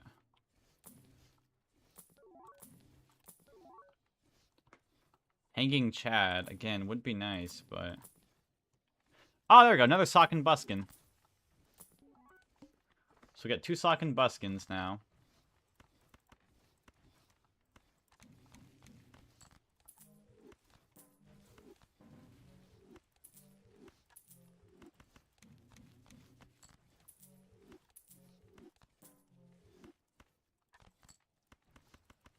So how would I want to even... I mean, this right here should win regardless.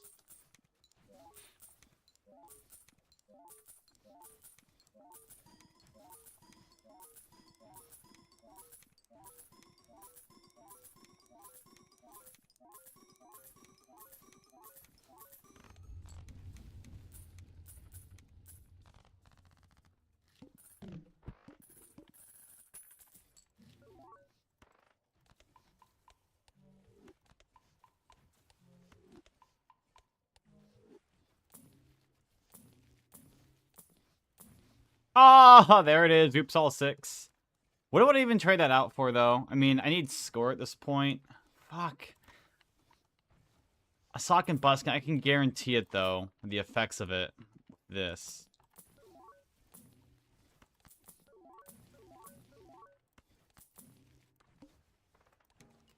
Oh, I have the plant coming up next. It's going to be run over anyways in a second.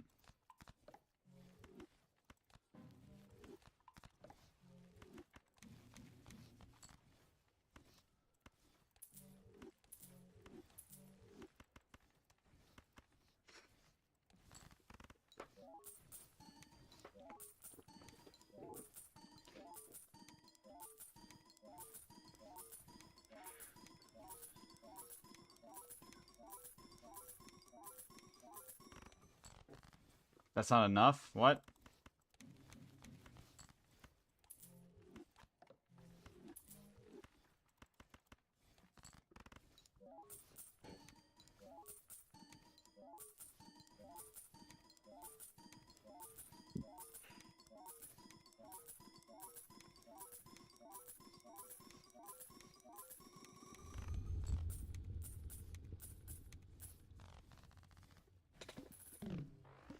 I need to get myself a Deja Vu don't even help anymore, man. My sell value is $8. Insane. A Ghost Joker, though. That wouldn't help with anything.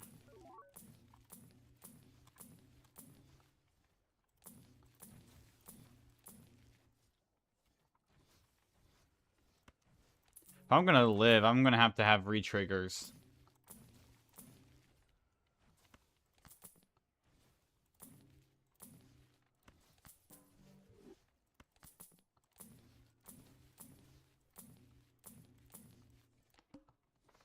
I mean, it doesn't even matter. It's the plant. I'm fucked, so it's fine, but... Unfortunate. Unfortunate there.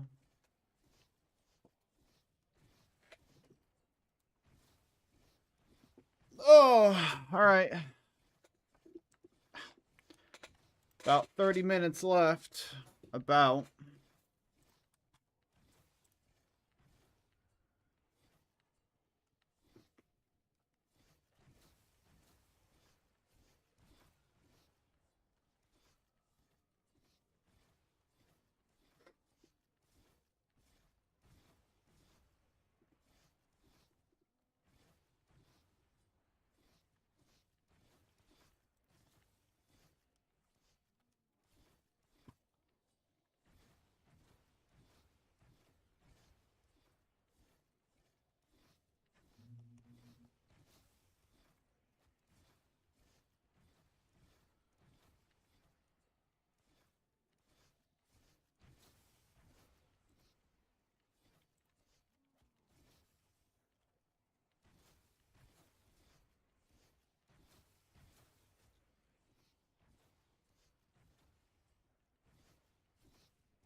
I used to play rugby and I got an ACL injury and I couldn't do anything.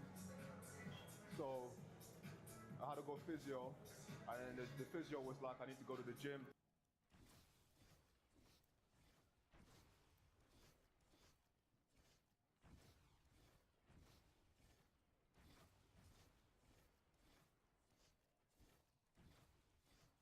Wait, Dead Up's Arcade? Salisky? Oh, someone hit what? So quote unquote kill screen? That's what, when you get to the fourth mama back?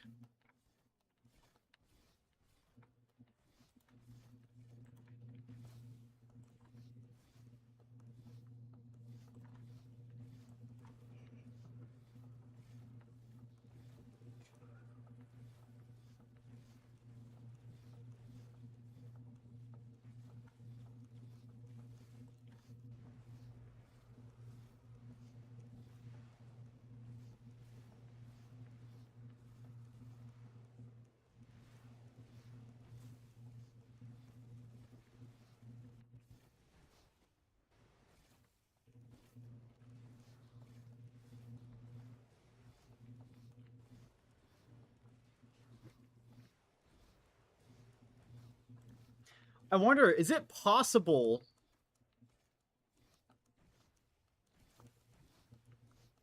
to beat 160?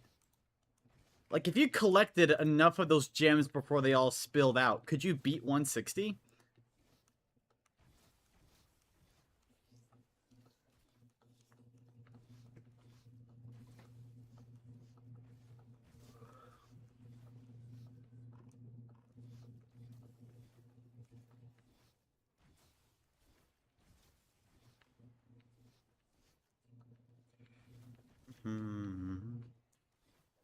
I'm freezing, man. Oh my gosh.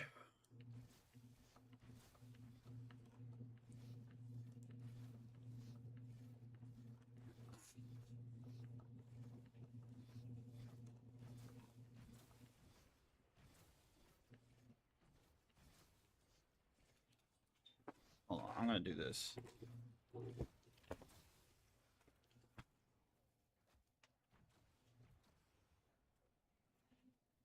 Insane, I can just get up from my seat while playing.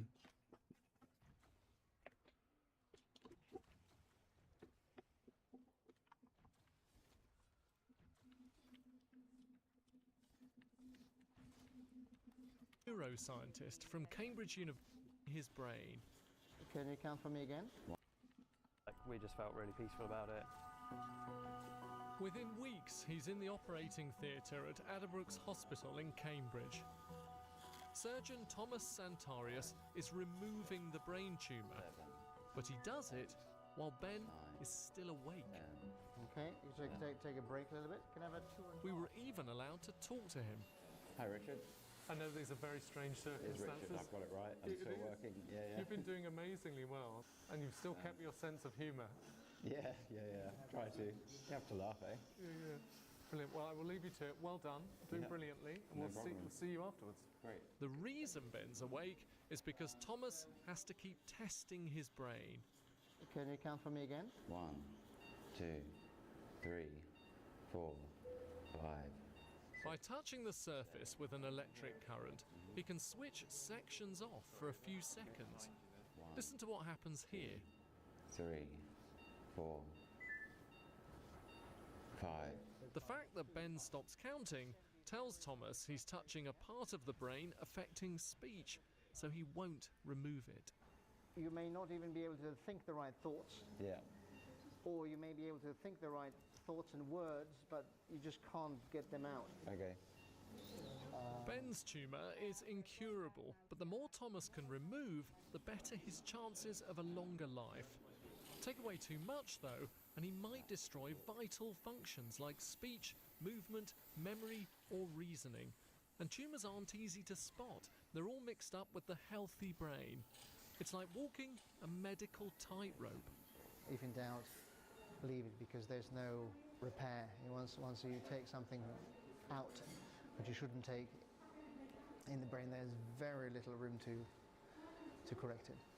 Brilliant. But it's not the awake part that makes this operation special. Let me know when you are ready. Will do. Yara Erez isn't a doctor. She's a neuroscientist from Cambridge University. We'll start now. A1, B2, C2, 3, D4, E5, F6, G7, HI. Oh my gosh. This test is hard enough when you're not in the middle of surgery, mixing letters and numbers. You try doing it. Yeah. A1, B2, C3, D4, E5, F6, G7, H8. It's meant to be hard because they want Ben's brain to start multitasking. J11. Brilliant. Okay, You can well. stop. You can stop. It's the same process that helps us plan, problem solve, or switch quickly between activities. Using electrodes, they're listening to his brain, analysing how the different sections are working together to get the job done. 16, 17. Yeah, wow. Amazing. Okay, let's do the 17. same thing again, yeah? From the start. Yeah. You need a harder challenge, come on. I've been practicing. So I think we should start some sort of competition. Yeah.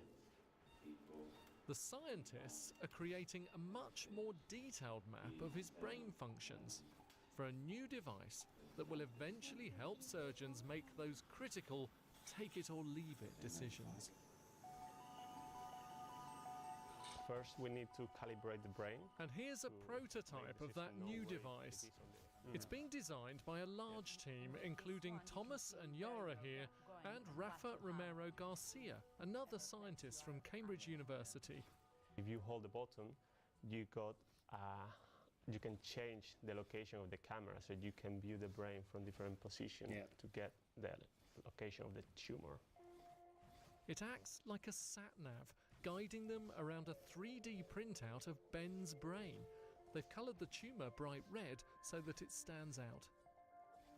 Using Ben's data, this shows how his brain is connected up. To carry out tasks, different parts need to talk to each other, point to a section, and here's who it's speaking to. When I do the same thing going here, You can see that there are less white matter fibers in the area surrounding the tumor. It's a model brain today, but eventually Thomas could be using it to navigate the brain of a real patient live during surgery. Oh. Good luck. Thank you. Thank you. Thank you. Interesting.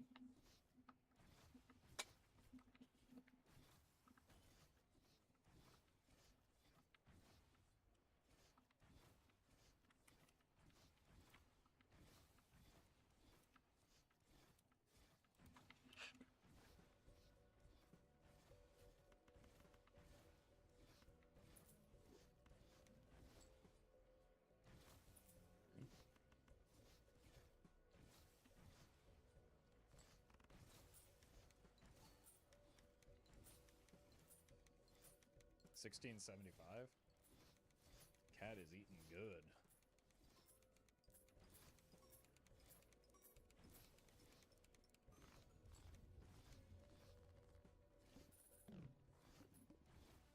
All right, we have 16 twos. One of them is a club, though.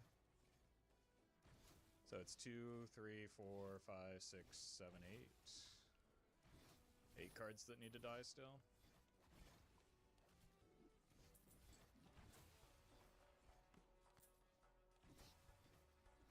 Be more time to farm.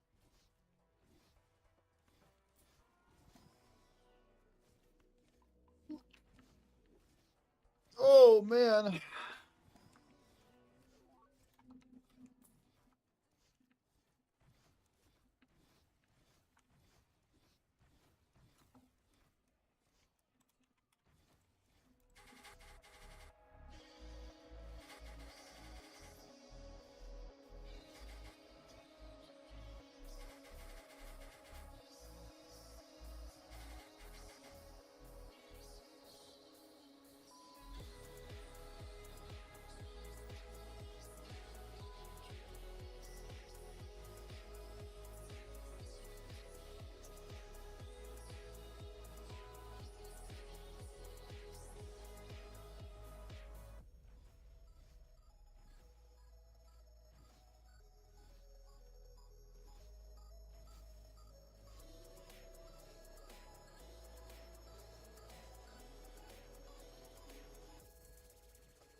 That's really cool.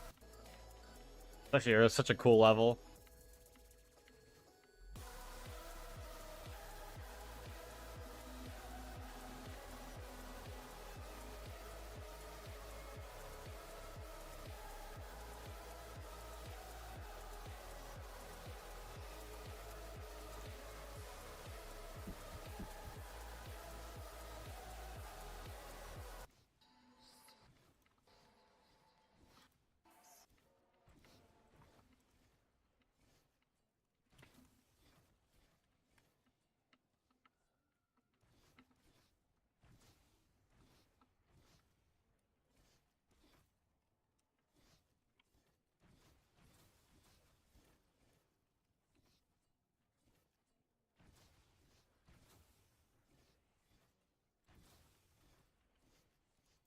Oh, man. I'm done. I gotta be smooth, cool, confident. All right, how do I look? Like a vampire on a day pass. Disney Animation used to have rules. Rule number 3. I can't bring people back from the dead. Every frame had to remain consistent, and every character had to be bound to a strict reference sheet. Essentially, the whole process was calculated and precise. They had to be cleaned up impeccably, down to almost an architect's line. Daddy'll love that. And in 1991, when Robin Williams walked into the booth to voice the genie, they expected him to follow those same guidelines. She's acting now. She's acting. But what they didn't predict was that this decision would forever change the entire animation process. Genie of the Lamp! Because Robin Williams didn't give a damn about their rules, and instead of reading from a script, he gave the directors over 16 hours of unscripted stand-up comedy. There was a script. We started with the script. And when we got Robin in the booth, you know, if that's a roadmap, then Robin took lots of detours. Thank you very much. Thank you very much. Stand back. Give the boss some room. And for an animation studio like Disney at the time, this was an absolute nightmare. 10,000 years will give you such a crick in the neck. Disney's animation process depended on one thing: consistency. Every animator working on the film needed to draw the exact same character, not just from the front, but from every possible angle. That may not be the best way to win the girl's affections. To solve this, Disney heavily relied on reference sheets to act as blueprints to a character, so that they could keep the same dimensions and features across multiple artists. We set up character poses. That is for staging and composition. They also based the animation on reality, using real people and even real animals as in-person examples of how something moved. I blame parents, except he hasn't got 'em. These references meant that dozens of artists would be able to draw the genie because they would all know exactly what he looked like. Look at me from the side. Do I look different to you? There was just one problem. Robin Williams never stayed the same long enough for that to happen. And most of the time, he wasn't even just one person. Right here, direct from the lamp. Right here for your very much wish fulfillment. What we didn't expect was how much Robin was going to give us. Come on, kid. See? Gotta get the snacks, eh? Once Robin got in front of the mic, of course, all the celebrity impressions came out. You need more power, Jim. Don't be afraid. You had it all along. I never did it. I am not at fault. If you want to court the little lady, you gotta be a straight shooter. Do you got it? This created a whole new problem for the animators, because while characters can morph and stretch, they tend to keep their same proportions and details. Okay, if this is a clock, how would it move? How would it walk? How flexible is he? Right. And as I always say, if it's not broke, don't fix it. But the genie was constantly morphing into completely new people, meaning every part of him, from his face to his proportions, had to be redesigned. Over. All right! Yo, yo, whoop, whoop. And over. How about Lottie? Sounds like here, boy. Come on, Lottie. And over. Ooh, I like it muy macho. Every recording session created hundreds of new design problems that no model sheet could answer. So instead of simply trying to animate the genie, Disney had to answer a much harder question: how to animate Robin Williams. Becoming a reptile. Unnecessary use of reptile. 500-year penalty. And more importantly, 500-year penalty. Because for as funny as Robin Williams was in the role, he was only half the equation. Are you looking at me? Did you rub my lamp? Did you wake me up? And the answer for the other half came from supervising animator Eric Goldberg. We didn't expect him to come back with all the celebrity impressions the first time we recorded him. I never did it. I am not at fault. You need more power, Jim. So we readapted. We incorporated Robin's riffs into the fabric of the film. Rather than trying to squeeze Robin Williams into Disney's traditional style, Goldberg knew that the only way the character would work was to change the style around him. Let's make some magic! So in order to keep up with them, Goldberg had to completely rewrite the visual language of Disney, throwing out the hyper-realistic anatomy and adopting a style heavily inspired by legendary caricaturist Al Hirschfeld. What Al Hirschfeld was able to do was to capture the essence of someone in a very distinctive way, and there's nobody else like him. And using that strategy, the genie never felt out of place regardless of what he turned into, whether that was a flight attendant, Thank you. Goodbye now. Goodbye. Goodbye. Thank you. Goodbye. or a classic comedian. No substitutions, exchanges, a refund. We try to get that into a lot of the iterations the genie turns into. So for example, when he turns into Groucho, No substitutions, exchanges, a refund. it's the body movement and the pose that gave you the essence of Groucho's personality. It was in this way that the animators became actors themselves. Whenever Robin came up with something new for a scene, the animators had to recreate it. So while he was performing behind the microphone, they were performing with their pencils. They act with a pencil. What they do is I kind of give an inspiration and then they go with it. There's stuff in the cartoon where they just play with images and they go as fast as I do. Give me some tassel. Yo, yo. And if you watch nearly any genie scene closely, you'll see that there are two jokes happening at once. The audio cue from Robin, I can't help you. I work for Xeno Psychopath now. and the visual punchline from the animator. I can't help you. I work for Xeno Psychopath now. The audience isn't just laughing at Robin Williams, they're laughing at the conversation happening between him and the animators. I hate when I do that. Caesar salad. Du brute? Nope. Both could work on their own, but when they were combined, it created something truly special, which is something Hollywood noticed immediately. Swapping manly stories and in the morning, I'm making waffles. Just looking a few years ahead, you can already see studios and Disney themselves chasing that same idea. Mike Myers, Eddie Murphy, Cameron Diaz, Ben Stiller, Chris Rock, David Schwimmer, Jim Carrey. Almost overnight, studios stopped asking who has the right voice and started asking whose personality can carry the movie. All right. Let's go. And that's That ultimately what Robin Mario did. Chris Pratt, I think it's who did Mario. You are a toy. Love that. This is Woody. You are a toy! And this is Buzz.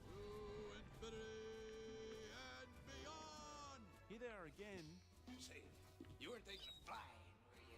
But something's wrong here. Woody's head is huge. He's also got 2 holsters instead of 1. Buzz Lightyear is red and doesn't call himself Buzz. I'm Tempest from Mars! But most glaringly, the voices are just wrong.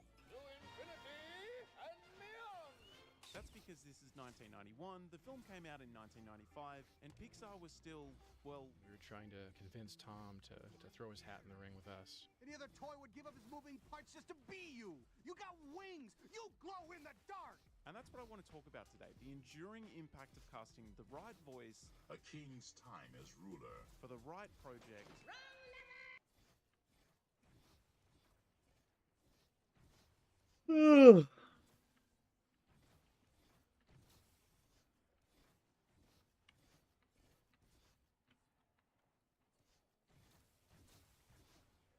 Another garbage looking animated movie.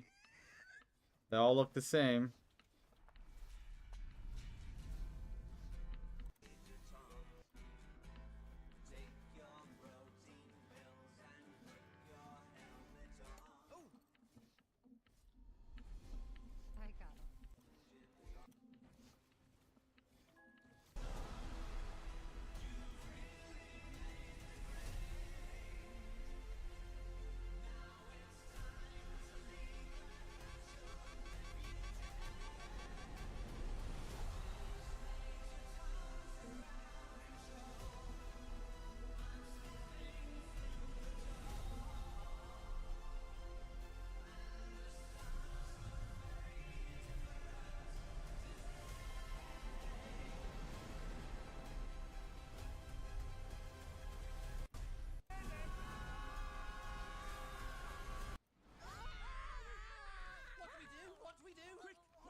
She'll do it.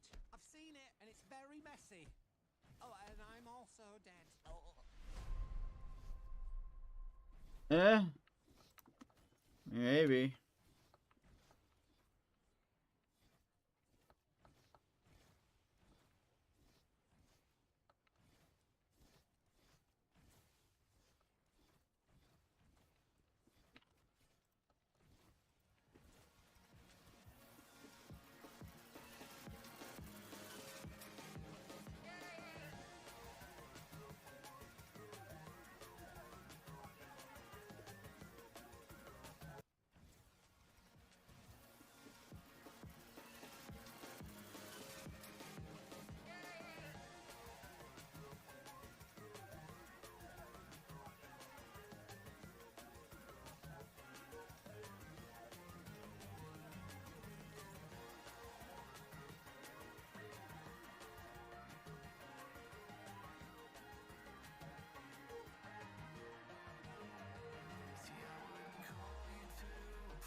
I'm not gay, but 12 episodes is 12 episodes? What? Hey people, Hesketh here. When it comes to watching anime or reading manga, I don't. Not frequently at least. Being a weeb and the lifestyle that comes with it does not flatter me. But then again, you don't have to watch anime to be a weeb. You just need an infatuation with Japanese culture. For example, I have a thing for 80s Japanese compact economy cars. 118 for Ed Sheeran, 1809 for the British. I could possibly be one, but I digress. Sasaki and Miyano is a very wholesome and very gay anime that came out earlier this year. I only know of this anime's existence through Gaiguk. I seldomly watch anime content on YouTube, let alone anime, but he's my go-to. He posts recaps of anime that came out in a particular season. So, in the Winter 2022 edition, he mentioned this one. A selling point that he brought up was that the relationship portrayed was a non-toxic and healthy one. But that's not why I watched the show. I was like, yo, gay people? Real. Yeah, I'll just put this on. I'm curious. Let's see how this goes. But still, big ups to Gaiguk for bringing this show to my attention. You're an utmost gangster for that one. God, I hate my writing. One more thing, we'll be using the dub for this video. Okay, let's go. Our story begins with Miyano coming across someone getting bodied. He phones up Hirono, his senpai, to tell him about the fight, while also mustering up the courage to try and stop it himself. Before he can do that, however, a ginger-haired man stops him and says he'll handle the situation. As he goes to deal with the bullies, Miyano watches, admiring him in secret. We then jump cut to 3 months later. Wait, what? Now, Miyano and mysterious ginger-haired man are great friends. His name's Sasaki because it's in the title. As Miyano brings up, Sasaki's physical contact has been excessive as of late, so he decides to call him out, comparing it to slash art or whatever. By the way, what's slash art? Yeah, that's what I'm saying, It's bro. probably What does better that if you even stay mean? in the dark, and please don't ask your friends about it either. Wait, is slash art related to moe or that seme Wait, or what is he uke saying? stuff Wait, maybe? what? I can never keep track. Wait. Having never consumed any gay anime, or BL as it's called, being bombarded with phrases like the one Sasaki just mentioned threw me in for a loop. But I'll show you a brief rundown of what these terms mean. Sasaki. Oh wait, I gotta read But this. I'll show you a brief rundown of what these terms mean. Okay.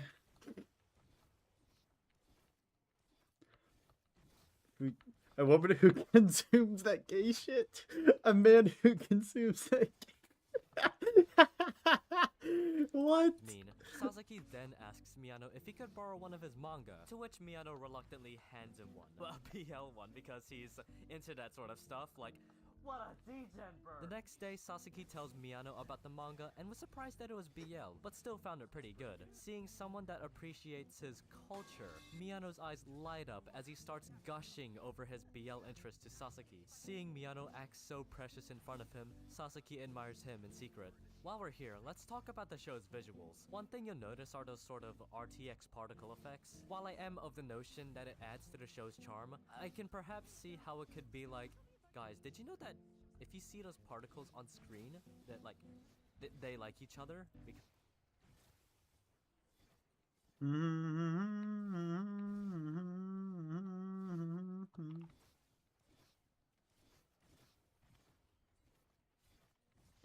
Wow, ow, ow, ow, ow, ow, ow, ow, ow, ow, ow, ow. I just cannot help myself for you. The things I da da da okay.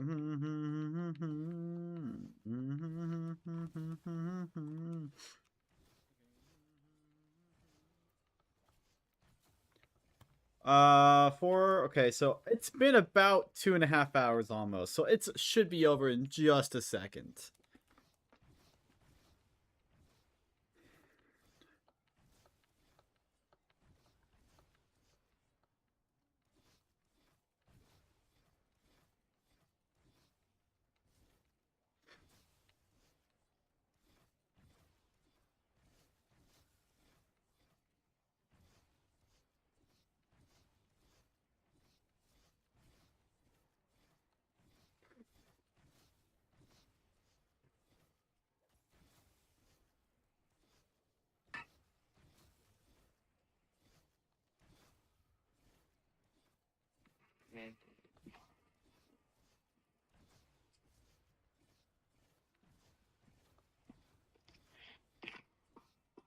Well, that was unfortunate.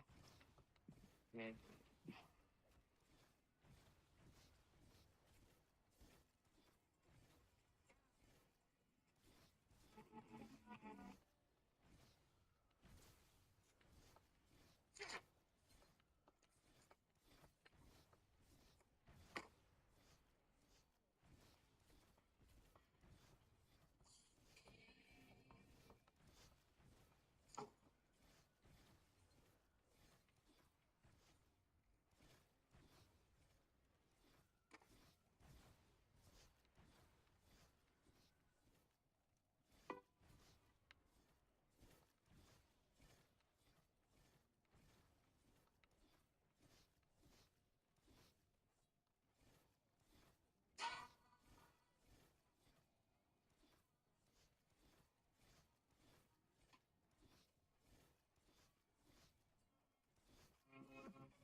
Immortals.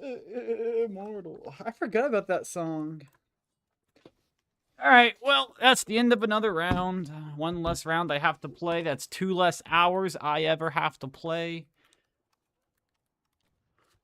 That was not fun while it lasted.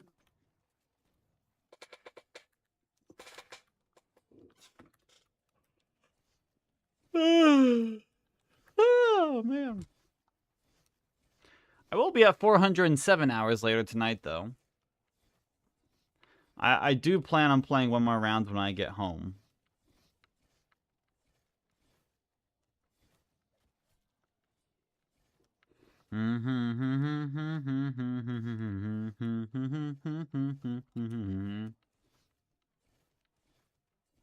Nope, there we are. Look at that, 60. Dude, this 70 speedrun's gonna go so hard.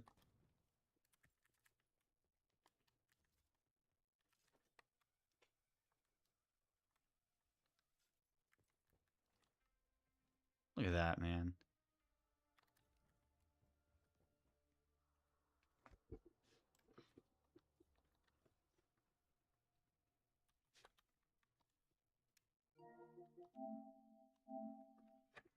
Well, that was fun. Bye-bye.